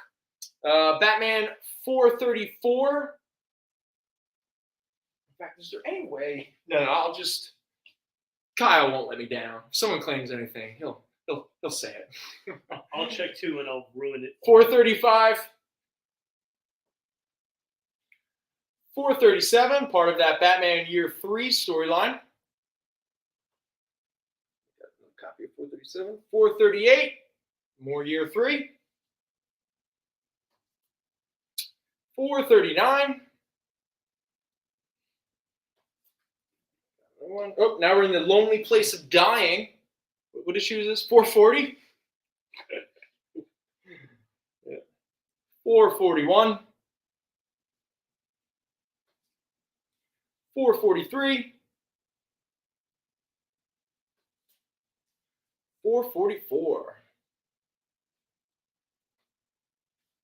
445. Some nice Brian Bowling covers. 446. 447. 448. Some Penguin Affair. Some more Norm Brayfogle art, which I obviously soft spot for. 449. 450. The Joker pops up again. 451. Joker shoots a bunch of bats. 453. Gorgeous Mike Mignola cover. 455. My boy Norm's back. 456. Tim is, I guess, haunted by the ghosts of his predecessors. All right, let's just do this. Don't break your back. No, that was more, I think I tried to grab too many comics at once. Break your back. Bro, break my back. Break your back. I'm gonna get my back out of me. Break your back. All right. 450. Oh, wait, here we go. 474. Claim if you have it. Hold on, let me check. Do we have 474? Yep, we do. Boom. Woo! 474 for Mr. Lord Howard Hertz. All right, buddy, let me just quickly make note of that so I do not lose you. So we got Batman 74? 474. Boom. All right. Oh, yes, for Batman 450. It's going to go to Mr. Cannon. Where is it? There it is. Shaboom. Go. Batman 450. All right. Boom, boom. Oh, okay. We got a 447, 448, 449. All right. Art, Jason got the 450 before you, but the 447 and 448, 449, I can get you. Boom, boom. 447, 449, 448, and 447. All right. So, Art, got you there? All right, just making sure we're all good. We're all good. We look like we're good. All right.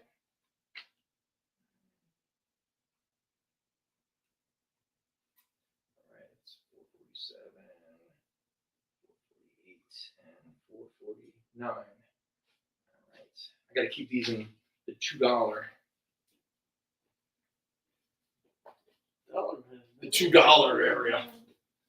Because I have work to do when the show's over to make sure it makes sense to Al tomorrow. 458, 459, 460. Nice, beautiful Catwoman. 461. Batman dates too many women, I guess. 462. 464. 465. 466. 467. 468. 469. That dude with the weird like snake on his chest, he shows up a lot in the Robin miniseries. I still have no idea who he is. Snake chest man. Just I'm a sexy dude with a weird snake. I wonder if it's supposed to be a phallic thing as it's crawling up my chest. Hey, you know what? It goes back to Brock 470. Oh yeah. That whole Brock Lesnar's weird knife, phallic knife with the. But don't accuse me of. Yeah, I don't know what that's all about. 471. I wonder if it's when the steroids affected his. He's not on the 472. I take that back. I have no idea. He's back on 472. He was on with the UFC. 473. A story called The Idiot. Jason, you and I know a lot about that, right? Hey. No. Our story is The Idiots. Plural. 476.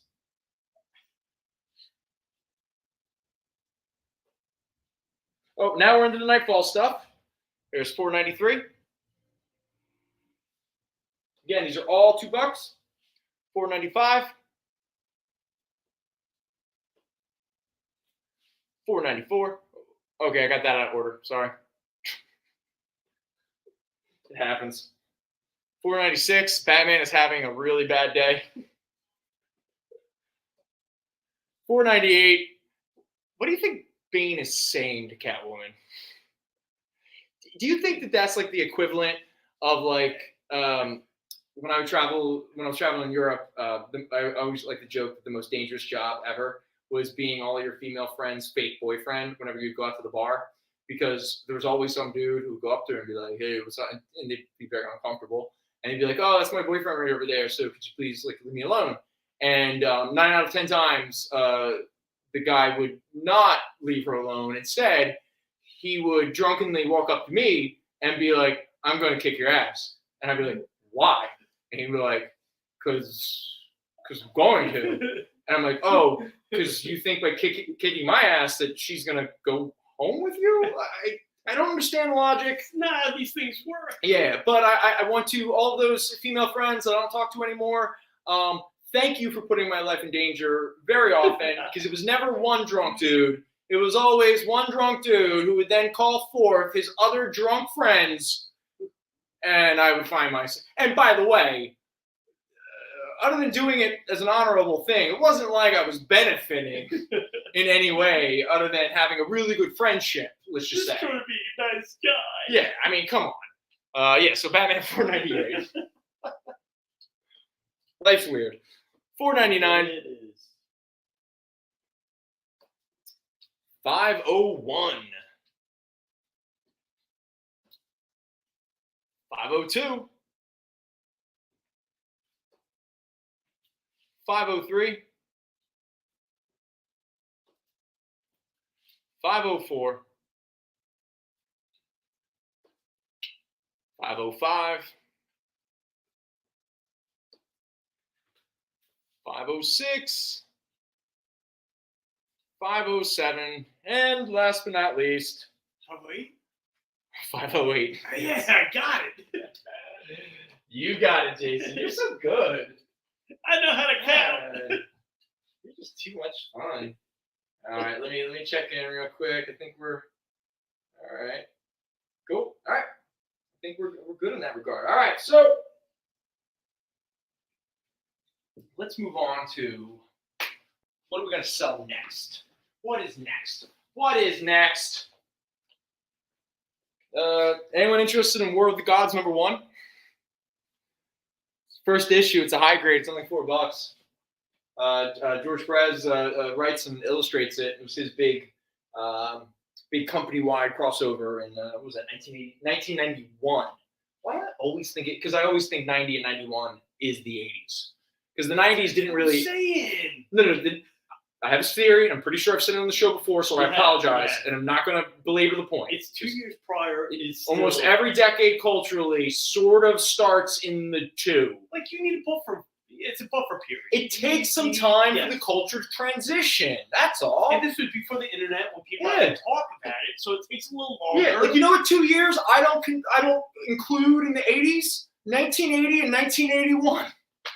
Because though, if you go back and watch the movies or read anything from 80 and 81, you still feel like you're in the 70s. Oh, the 70s, absolutely. I mean, music, all of it. Absolutely. I mean, it's just 82, something changed. The films changed. The music changed. It's that next zeitgeist happened, you know. Oh, 502 and 503, you bet. It's coming your way, Art.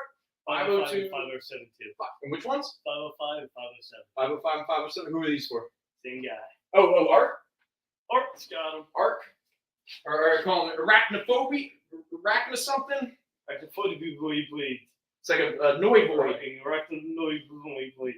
The Zoid. So we got 502, 503, 505, and 507. Okay.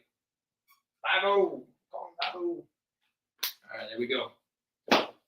Yeah, the Brendon decade theory. You got it, Gary. It always comes up. It always comes up. Gary's always like, back to this speech. He's like, enough of this. I can't stand these. I don't care. Dumb theories. Real quick, I discovered, all right, anytime I find this book, these 4 issues, anytime I find one of them, I try to sell them. But anytime I find a complete set, I am pushing it on this show. I mean, hey, what's the point of this platform if I can't push the things I love? Right, Death? Right? We only have a short period of time. So I better let everyone know we have a complete set of Cosmic Odyssey again. One of the greatest DC 80s series, forget 80s, it's one of the greatest DC books of all time. Illustrated with my boy Mike Mignola doing his transitional art from his 80s into his Hellboy stuff. So all 4 of these are high grade at $5 each. But if you're interested, buy 3, get the 4th free. There you go. Right, buy 3, get the 4th free. It's kind of it's goofy. It's a little bit of it's uncomfortable. It almost sounds like it's clunky. Boom. Cosmic Odyssey. A fast food restaurant thing. Yeah. Buy 3, get the 4th free. Buy 3, get the 4th free. Yeah, I'm gonna get random. Anyone interested in a Web of Spider-Man 100? It's the 90s, so you better believe Spider-Man got armor. And it's not holographic. It's shiny. It's the chromium or foil. It's green foil. Yeah, the first appearance of spider armor. I love it. Good times. Again, every now and again, I have to remember, comics are fun. Okay, comics are just a good time. Okay, we love our comics. We got a Groove number 7, the Sage and Mulch return. Again, this is still part of that groove that has value, so I'm not going into the deals yet. That's a high grade at $8. That's part of the Marvel series. Oh yeah, Deathstroke number 2. So for anyone who doesn't want Deathstroke number 1, you can buy Deathstroke number 2, where he didn't look cool enough showing off his crops in the first issue. So instead, he's like, oh, I got it. I'll use a big, long knife and a big, hard gun up against a dude's head, and maybe people will buy the book. That is horribly graphic for like a... And again, this is the era where they want him to be like an anti-hero. You know, they want people to be like, he's the Punisher. Like, this is the period where Marv Wolfman and DC are trying to make him Punisher. You know, that cover, yeah. Stick around. I've got a few more points to make. I mean, that is pure out of the Schwarzenegger one-liner like handbook. I mean, let's be real. All right, we got 15 minutes to. Whew, man. Oh, explain to you what Cosmic Odyssey is. Okay, Gary, you must tune out every time I've explained this. All right, so Cosmic Odyssey in 1988. Jim Starlin and Mike Mignola get together. And Starlin's like looked around at the DC universe and realized that the New Gods, nothing was happening with any of the New God characters, any of the mythology or the concepts, any of that kind of stuff. Other than Darkseid popping up now and again, the New Gods were very, off the, they were on the back burner, I guess, in regards to DC priorities. So Jim Starlin, he comes, cosmic guy, all that kind of stuff. So he comes up with this awesome idea of the anti-life equation, which, Grant Morrison would run away with in Final Crisis. I mean, the anti-life equation at this point is anytime that real life and society and the world starts getting you down, just imagine that it's the anti-life equation that's trying to destroy you, and just pretend you're Superman or something for a moment and just get past it, I guess. Anyway, so what happens is they discover this anti-life equation thing. There's this entity outside of the source wall that might be destroying the universe and everything. So the New Gods, New Genesis, and Apocalypse have to team up and get a bunch of superheroes like Superman, John Stewart, who was the Green Lantern at the time, Martian Manhunter, Adam Strange, Etrigan the Demon, just a real, let's call them a hodgepodge of weird characters to kind of get together. And then you get all these like MacGuffins, where in different sectors of the universe are portions of the anti-life equation. So you have to get these little teams together and send them off to go find the MacGuffin of the story. But there's all these great character moments. The teams are weird. Orion and Forger and Batman team up. And let me tell you, Batman does not like Orion.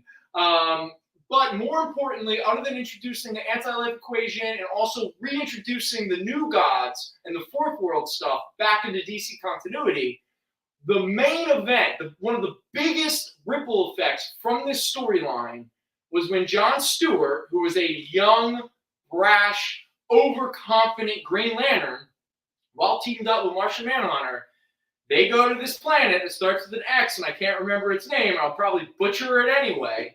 And John Stewart turns to John Johns and goes, "Yeah, I got this." And Martian Manhunter's like, "Yo, dude, maybe we should be a team and go help each other." And John Stewart's like, "Nah. I got the greatest weapon, the greatest anything in the universe.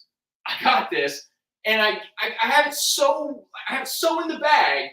I'm going to be a complete dick, and I'm going to leave you stranded on an asteroid while I fly to the planet by myself and save the day."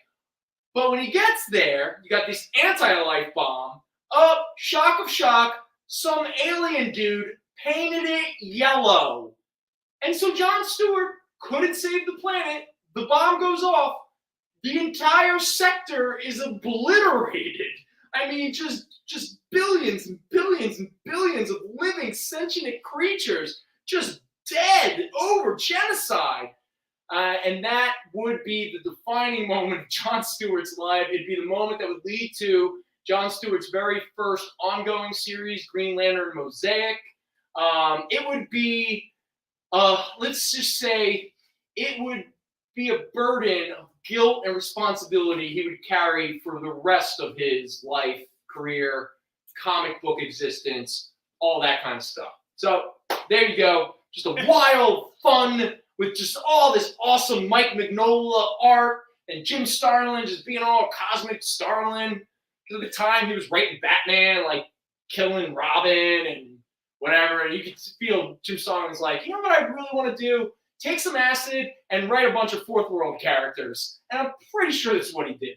So, there we go. Cosmic Odyssey. I made a long story not to sell the book. Hey, thanks, Aiden, for the summary. Oh, Zane gave us a good summary, too?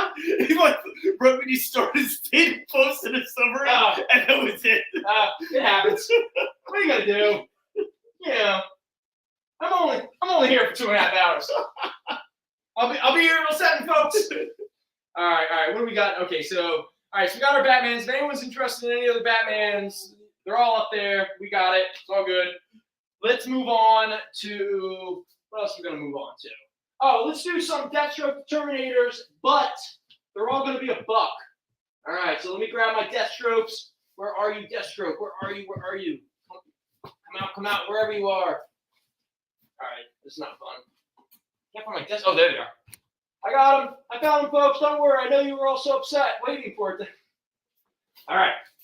So this is the Deathstroke Terminator series we've been talking about, except obviously number 1, number 2, and number 12, 15, whatever the hell I say, they have a little bit of value. So I'm going to leave them out of this little run here. But again, all these Deathstroke comics are all high grade, and they're all going to go for $1. So here we go. Issue number 3. Issue number 4. Issue number 5. Number 6. This is the big city assassin storyline where Deathstroke goes to Gotham and doesn't hang out with Batman. Nope, I lied. They definitely hang out together. I think at one point they even, like, Devil's Triangle. You know what I'm talking about. Whoopsies. Number 8. Number 9. The final part of the City Assassins Batman team-up storyline. Number 10. First appearance of this chick. Nah, that's just, it's like the second or third vigilante, but definitely the first vigilante who's a woman. And the moment a woman shows up in the book, you better believe Don Juan Buttafuoco over here is sliding up in those DMs. He's like, hey, what's up, vigilante? You want to go stab dudes and shoot people? And she's all like, hells yeah. And the last one, number 16. Boom. Deathstroke the Terminator. There we go. We got some Deathstroke. We got some Deathstroke. All right. Let's check in. Hey, Lord Howard Harris. Thanks for hanging out, man. Always appreciate it. Take care of yourself, buddy. Talk to you soon. All right. What could I do, Jason? We got about like half-ish hour. I don't know. Stop yelling at me. Do you think I should just do grooves? I should just like give in and just like the whole rest of the show is just me selling grooves? Or who here wants cheap bad girl comics? Who here wants deals on Lady Death, Vampirella, Razor? Duke's not here. Oh, you're right. Can't do it. Deathstroke 6 and 10. Yes, you can, Mr. Kiernan. No problem. Let me get that for you, brother. Number 10. There you go. And number 6. That's when Deathstroke has a big, what is that, a shotgun? Is that like a military grade? He's got like automatic, I don't know what the hell he's got going on there. He's a piece of work, I'll tell you that much. And he's also got the, you don't put your finger on the trigger. Don't put your finger on the trigger. Not looking forward. All right. Deathstroke 6 and 10 going to Jason. Somebody wants Gru. Asking about the Gru. All right, Mr. McHale. Yes. So we got a couple Grus up here. So let's talk about all of them real quick.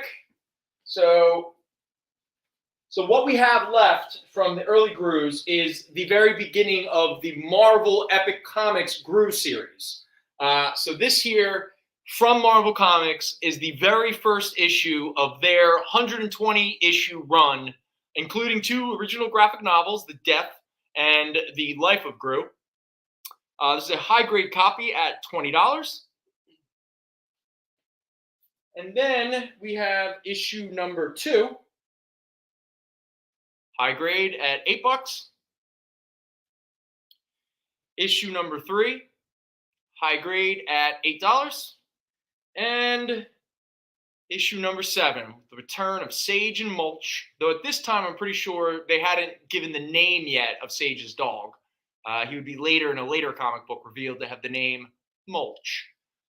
This is all still before the first appearance of Roberto. But yeah, number 7, high grade, $8. All right, so those are some of the early Grus we got up here. But you know what? Screw it.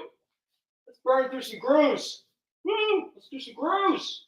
All right, so I gotta burn a Gru. I gotta burn a Gru right now.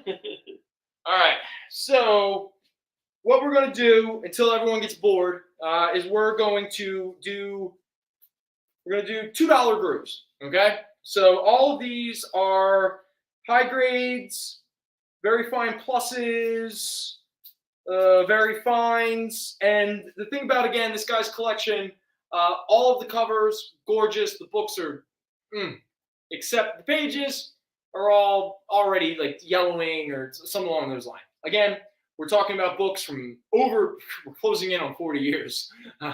Some of these books are almost 40 years old. Let's just call them 35 years. So, some of this newsprint has not aged well. Unless you seal them the day you bought them. Yeah, it just never got. You can't really. And then that's why really the best thing you do is protect the covers. It's the outside kind of stuff. Like, keep everything sharp. I mean, the colors are gorgeous. These are actually... There was a split second where there were a couple grooves I have in my collection which are not in the best condition because, I've had them since the 80s. And there was a split second where I was like, maybe I should replace. I was like, Brendon, no, stop. Swap them out. Yeah, no. Like, what, I have to rebuy them? And Swap them out. Stop. Can't do it. All right, so we're going to be real quick. So we're just going to burn through these. Here's issue number 16. Issue number 19. Just check out these covers, if anything else, especially if you're not that familiar. Issue number 20. There's Gru and his twin sister Gruella when they were kids. Number 21. 22. 23. 24. I mean, Sergio, dude, you were just on another level. Number 25. 26. 27. 28. What's that? It's break time? Okay, yeah, sure. Okay, so we're going to take a break real quick on the grooves. No, finish the grooves, and then we'll take a break. Dude. So let's just take a break. All right, sounds good. All right, cool.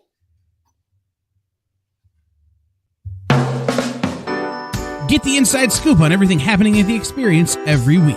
Join our mailing list by scanning the QR code at the bottom of the screen and then watching your email inbox.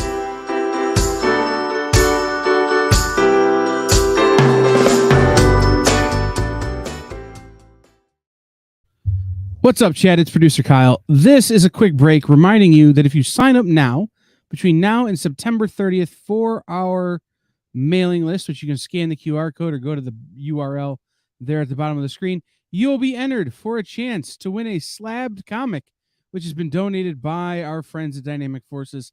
So make sure you sign up for the mailing list, scan the QR code, hit the URL, get entered to win that slab. To be continued. 3 little words that hold the secret to the next great story. 3 words that will thrill you, confound you, give life to new possibilities.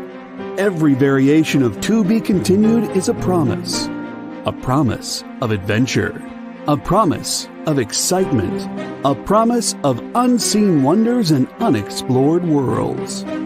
A promise that every issue you read makes you a part of a never-ending journey, and behind every page there will be an unopened door waiting for you. This story to be continued at your local comic book shop today. Visit comicshoplocator.com today. Hi, I'm Jacob Murray, writer of The Eighth Immortal and Court of the Dead comic from Sideshow Collectibles, and you're watching The Experience.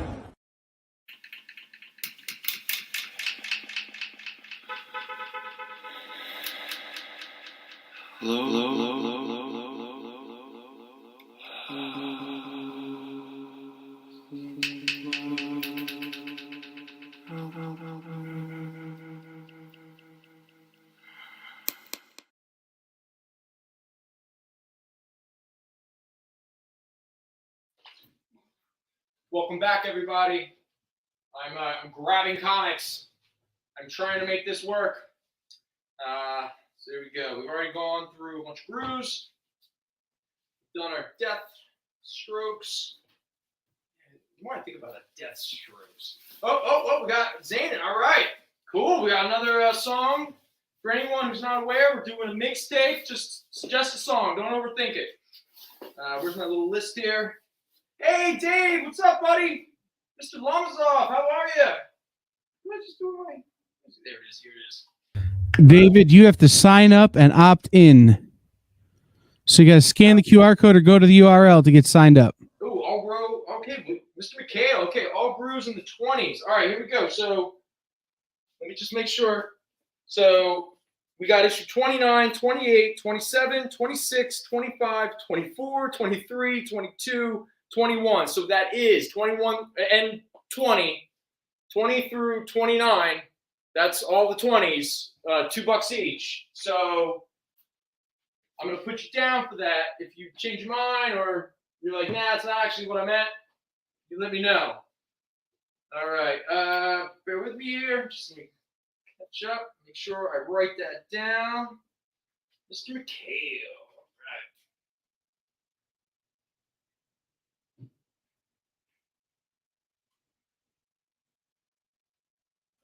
Grew 20 through 29. All right, no problem, Mr. McHale. Always a pleasure. All right, Enter Delirium. All right, Zanin. Good stuff, buddy. You know, the other song, Tori Amos's song, Flying Dutchman. That's all about Sandman and Pirates. Neil Gaiman. Yeah, yeah. do you know the legend of the Flying Dutchman? As far as Disney goes? No, like the actual story of the Flying Dutchman. No. The ghost ship and everything. Pirates of the Caribbean? No, That's stop it. That's about it. You're a goof. You're an idiot. Why don't you make a pun? Stop talking. Really make it all come to a grinding halt. All right. Claimed all. Mr. McHale, you say claimed all Marvel Grew. Are we talking the earlier ones that aren't part of the $2? Let me just confirm. So issue 1, which is 20, 2, 3, 2, 3, and 7, which are $8 each. Let me know. And also, actually, I gotta be real.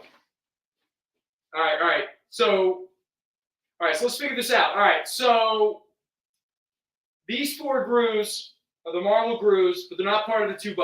Okay, so I'm gonna put these aside for a moment, and then part of the $2 was issue 16 and 19, also part of the Marvel Grew run. All right, so yes, the early Grews. Okay, so I got those for you, and you want me to throw the 16 and 19 in with the 20s? And then, if you're really feeling dangerous, so I put those 16 and 19 with your 20s for right now. Okay, on 16 and 19. All right. So, technically speaking, I'm going to continue with $2 Grews, and it's all the Marvel stuff, and it is a pretty deep. There's a few issues missing here and there, but it's a pretty good run from like issue 30 to about like issue 90. So what I'm going to do, because it's 633 and who cares, I'm just going to start rattling off Grews, and they're all $2. The next grouping of Grews that I pull out of my butt. So if you want them, just let me know. So let me just burn through them.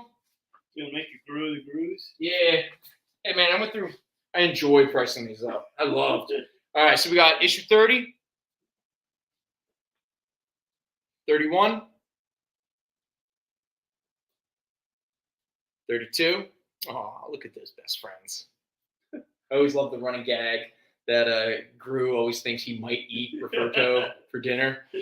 And Roberto is the only one who thinks Gru is a genius and like smart. And that's issue 33, 34. Oh, this is the issue where you find out Mulch's name, Sage's dog. 35, 36,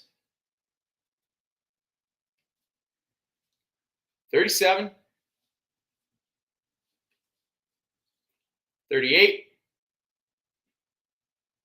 One of my favorite covers, 40.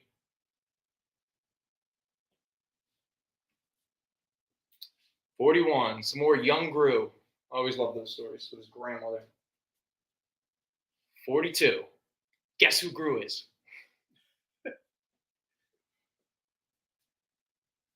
43.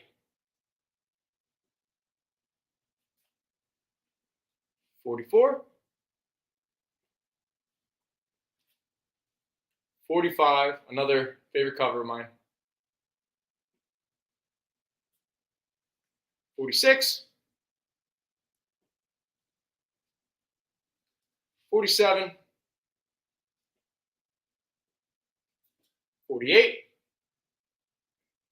And let's finish it off so we don't overwhelm. Let's finish it off with 49 and the return of Gru's Great Love, issue 50. There you go. Oh, thanks. Okay, Hank Williams. Cool. There's a tear in my beer. All right. So we'll take a break. We won't go past Gru 50. Maybe what we'll do is we'll get back into the Grus next week, and we'll do them as a sale again. But if anyone wants to come in during the week and you want to check out some Grus and stuff, we have them here. You want to flip through them, all that kind of stuff. Feel free, but you're only getting the $2 Grus when you buy them or claim them on this show. All right? Right now. Yeah. Limited time deal. It's the only time we're doing this. Get it or don't. The only thing that somehow makes this different from just shopping at the shop. Hustle up or don't hustle here. Oh, 45, no problem. That's yours. I will get that. Here. Was it the Hank Williams mixtape? Interesting. Hank Williams mixtape. Maybe the mixtape is done. Because I'm pretty sure Hank Williams is just, it doesn't matter. I can decipher it. At least I can read my own handwriting. There were times where some of the I couldn't. I was like, well, what's going on here? I'm like, is that even a song? What is that? All right, 45. Okay, Mr. McHale. Boom. Ah, man after my own heart. One of the best covers. There's an issue 45 for you. All right, so I'm putting that 45 with your early Grus and your $2 Grus. There you go. Got a nice little groove chunk right there. Gross. Gross. You're gross. Yeah, I'm pretty sure if it's the one I'm thinking it is, it's really good. In fact, looking at some of these, this might be a dark mix. Oh yeah, I said I'm doing Joy Division Wilderness. Joy Division Wilderness. All right. Cool. All right, let's take a moment. What we got for time? 6:37. All right. If I looked at the clock on the computer, we have 10 minutes left. But I said to myself, that clock's never right. So I looked at my phone, and I got the right time. Just saying.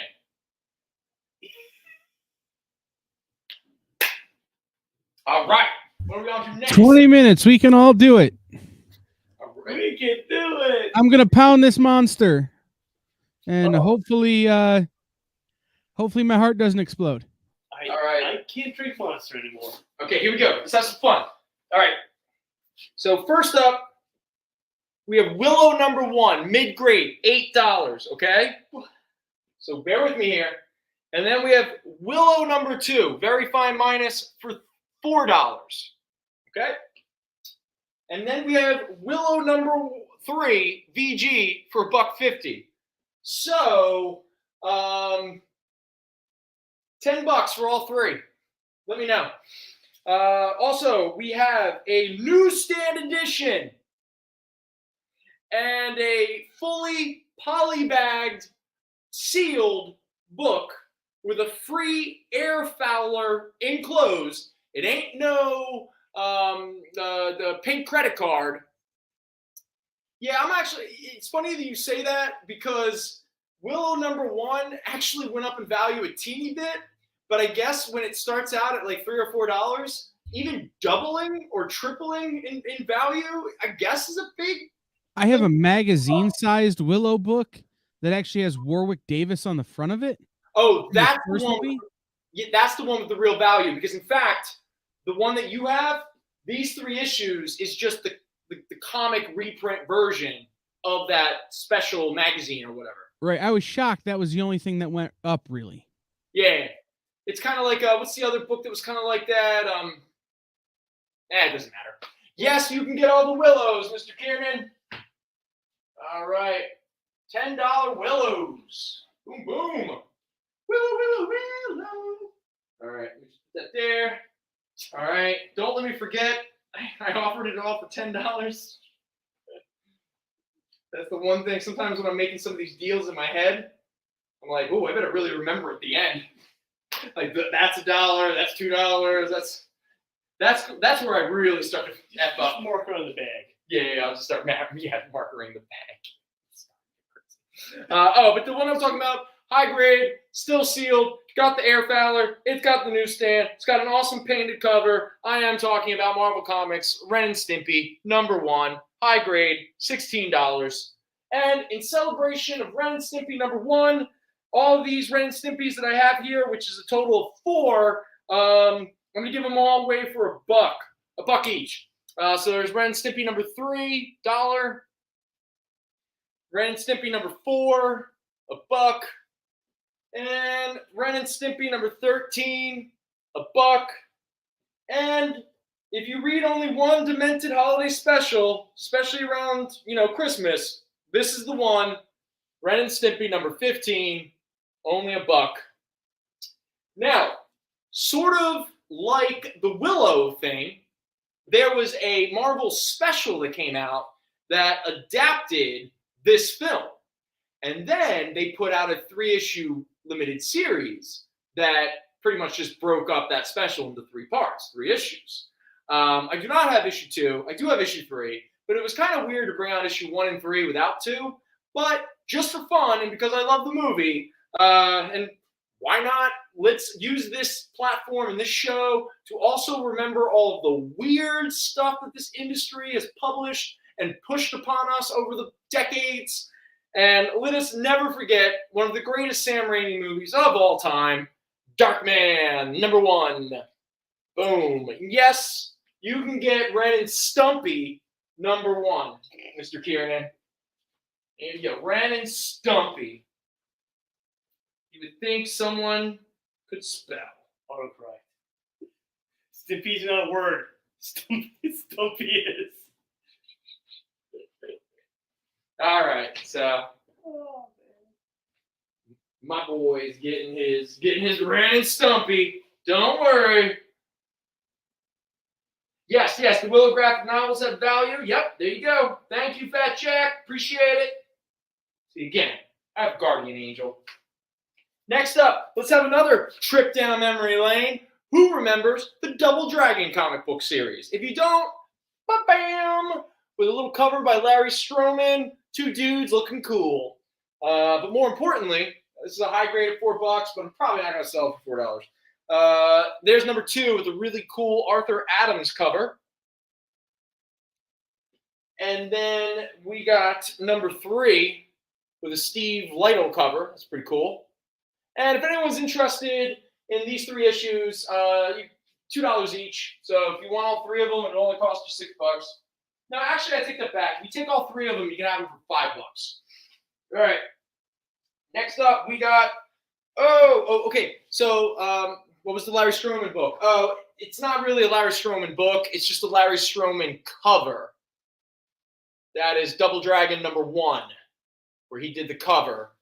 But the real cover that really blew my mind when I was a kid that I loved, because I love this artist, especially that late 80s stuff, was the Arthur Adams issue 2 cover. That was sweet.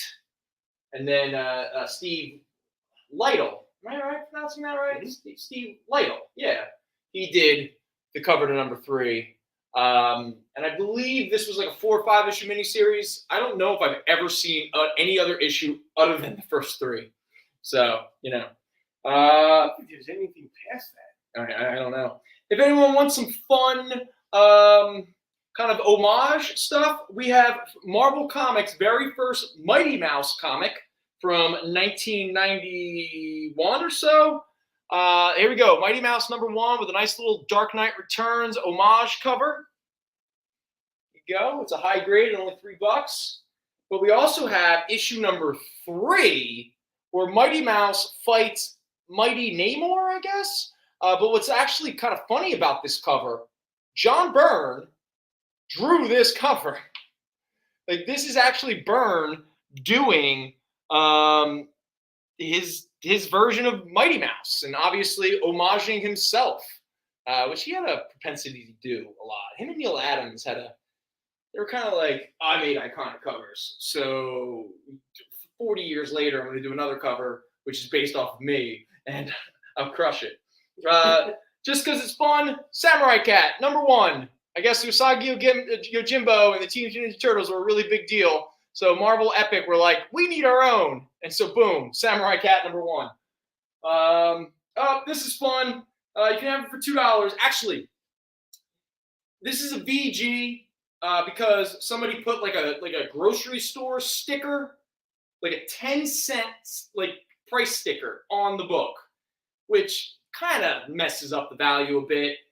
But these early Marvel World Championship Wrestling comics have some value, and they're pretty neat.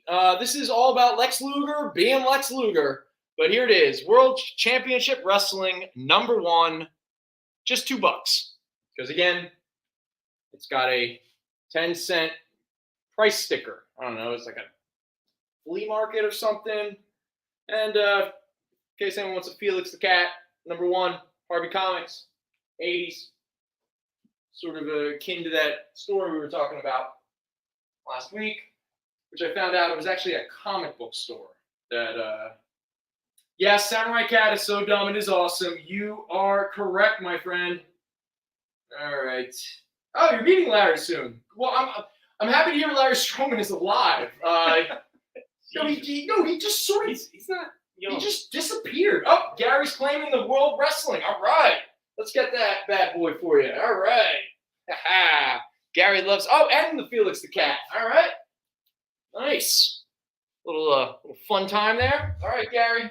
So, unofficial announcement. Imani, who does BCU for the Experience, and I are making a documentary on the Black Age of comics in the early 90s. Oh, cool. Okay. And we were able to find and work out a time to interview Larry Stroman via Zoom.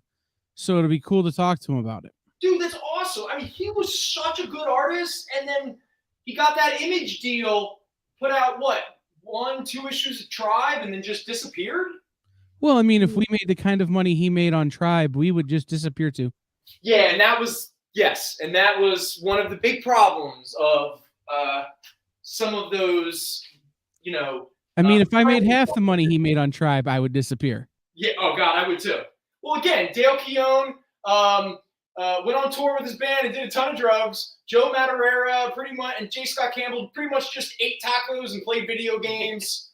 I mean, you literally gave a bunch of young dudes all this money, and you're like, oh, Mr. McHale, you were going to get the Samurai Cat. That is the fact that none of the Image guys pulled a Vince Neil and wrapped their Lamborghini around something in Hollywood is still kind of a miracle. Samurai Cat. Well, look at all the people that produce books now that have 3 issues in. They're like, oh, it got sold. I'm never doing another book again. Done. Yeah. Somebody else writes for me. It goes right. I mean, it happens, man. Samurai Cat, Mr. That's why I give Eric Larson so much credit. He made all that money back in the day, and is like, I'm just gonna keep making, Savage Dragon, and ain't nobody gonna stop me ever. Yeah, and he's still doing it. He's still on it. Well, him and Todd. So, Gary, you're a good friend. You're a good friend. Picking those books up for your buddy. All right. What else? I'm not belittling you pay your rent. Okay. Because we're still sticking in the 80s for a second. I got the official adaptation of one of the greatest films of all time. I mean, better than anything Ingmar Bergman has ever created. Better than anything my boy Akira Kurosawa has put out. Better than all of the French New Wave filmmakers. I'm talking about the greatest 80s satire to ever be given to us. And I want to thank a hungover father who didn't even bother to look at the movie he was taking his 8-year-old son to, when I, on opening weekend, had the misfortune? No, not even a little bit. The fortune of witnessing RoboCop. No, I don't know. I can't do I can't do it. I was going to say, I don't know if it's right. If it was Terminator, I could have maybe done it. You know, maybe the Rocky Bells. But the RoboCop theme kind of throws me a little bit. All right, this is the official movie adaptation of RoboCop 1, high grade, $6. And I can't see it wrong, but you weren't right. Yeah, I was definitely not right. But I know it's very bombastic. No, I can't do it. I almost want to do Conan. Yeah. Oh, exactly. Or Terminator.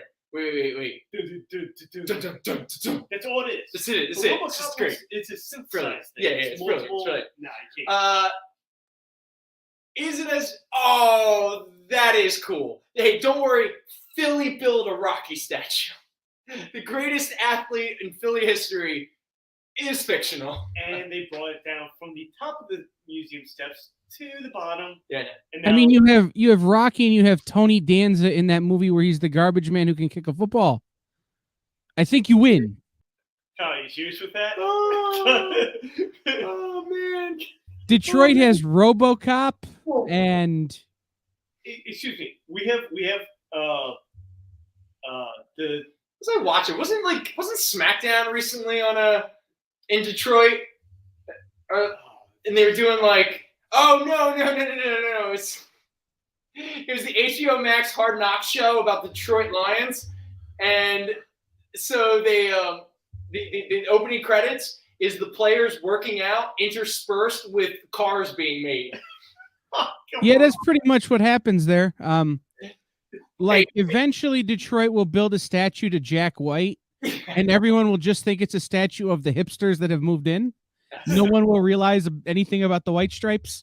Hey, in all fairness, Detroit has gotten so cheap in a lot of ways. You might have yourself the next Brooklyn before you know it. It's already happening, but when they open an artisanal mayonnaise shop, I'm going to go there and burn it down. Artisanal mayonnaise? No. Let me know when they have an artisanal pickle shop, and it's only pickles. No, artisanal pickle, because pickles are different. I love pickles. Mayonnaise is mayonnaise. Oh. It's just eggs. Except those bread and butter pickles. Gross. I love bread and butter. You deserve to go to hell if you like bread and love bread and. It's the only pickles I know you do. Wordman might be able to help me. There's a comedian who does a bit about an artisanal mayonnaise shop in Brooklyn somewhere. And it's like the whitest thing he's ever heard until he took John Hodgman, the comedian, there and realized that it could get whiter somehow. Yeah, real quick before we run out of time, because I think we're getting close. I don't know what joke to make, but there's a joke to be made. We have the official film adaptation of RoboCop 2. Thankfully, we do not have the official adaptation of RoboCop 3, because I'm not even sure they really made one. Why would they? And if you're somebody who's like, yeah, Brendon, but what is considered the first appearance of RoboCop in comics? Don't worry, it's not an official movie adaptation, which doesn't make any sense. It is, in fact, RoboCop, the Future of Law Enforcement, #1 from Marvel Comics. Watches social media, eats itself, trying to prove what is RoboCop's actually first appearance in comics, because nobody agrees. But at the same time, RoboCop #1 by Marvel Comics, our high grade is $10, but that book actually is valued around $20. I just don't know if anyone would pay $20. So let's just cut the difference. $10. You can have a piece of history, of Marvel Comics licensing history. I'm surprised actually Disney and Marvel doesn't own RoboCop right now. Well, Because what was the studio? Because I would almost think it was 20th Century Fox, but it's not. It was Orion. But Yeah. who owns Orion now? Well, that's like saying who owns the back catalog to Canon? It's licensed hell. Or Calico, or It's any kind of of like, what's his name? Toxic Crusader. He did it right. He was like, nope, I'm not selling it anyway. Do you mean Toxic Avenger? Crusader? I say Crusader. You mean the greatest trauma film of all time? Did. That we have the first appearance of? That was not on purpose. This was not scripted. I had no idea. Written by Doug Munch? Probably slumming it a little bit. No, he's doing well now. Oh, MGM. Okay, thank you, Nick. Appreciate it. Yeah, MGM. Okay, Metro-Goldwyn. So Disney doesn't own them yet. Anyway, this is a high-grade copy of Toxic Avenger #1, published by Marvel Comics in, was this 1991? 1991. High-grade copy at $30. A book that keeps going up in value because they're still making the new movie. I don't know what's going on with that because they cast it in.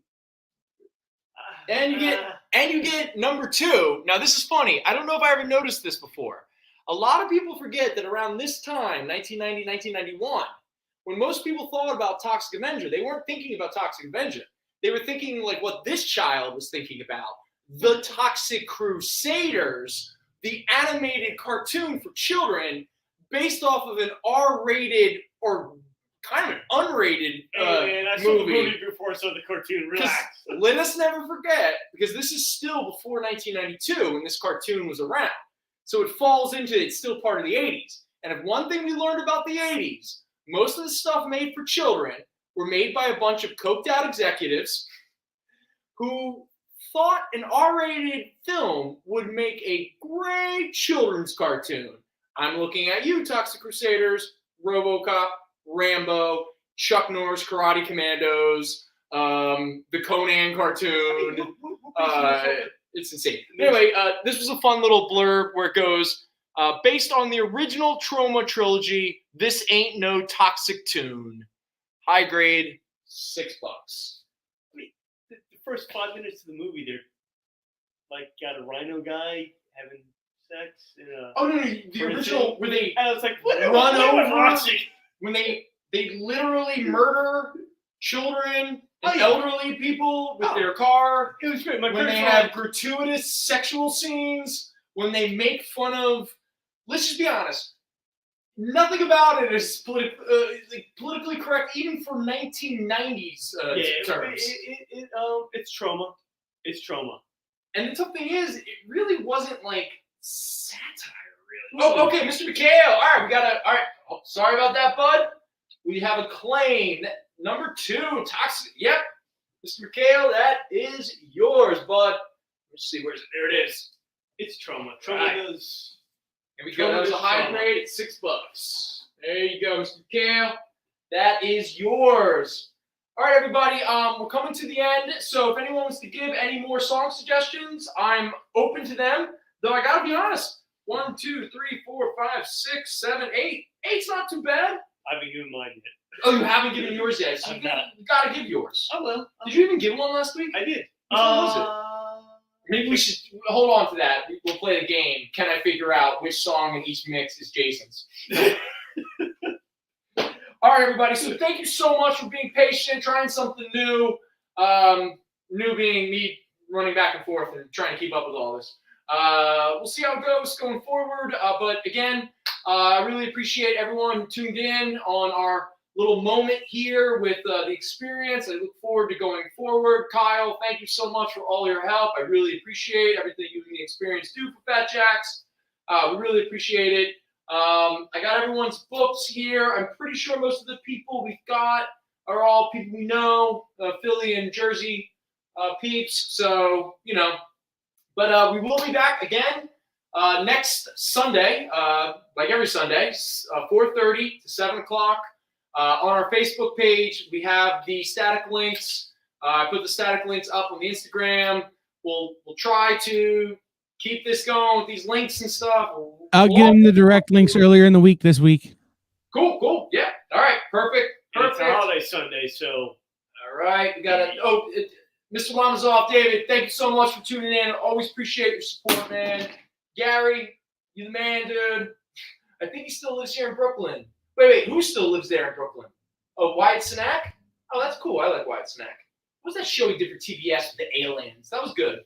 All right. Let's not belabor the point. I gotta, even though I don't know if anyone's after us, I'm trying to train myself to be professional, help the experience out. So we need to get out of here because we're a minute after our final break. Kyle, sorry about that, but I really hope to see everyone back here next week. We'll have some more comics. Who the hell knows what I'm going to do? We'll go live. We'll fix it in post. After we do it live. Have a wonderful week. Peace. Bye. Get the inside scoop on everything happening at the experience every week. Join our mailing list by scanning the QR code at the bottom of the screen and then watching your email inbox.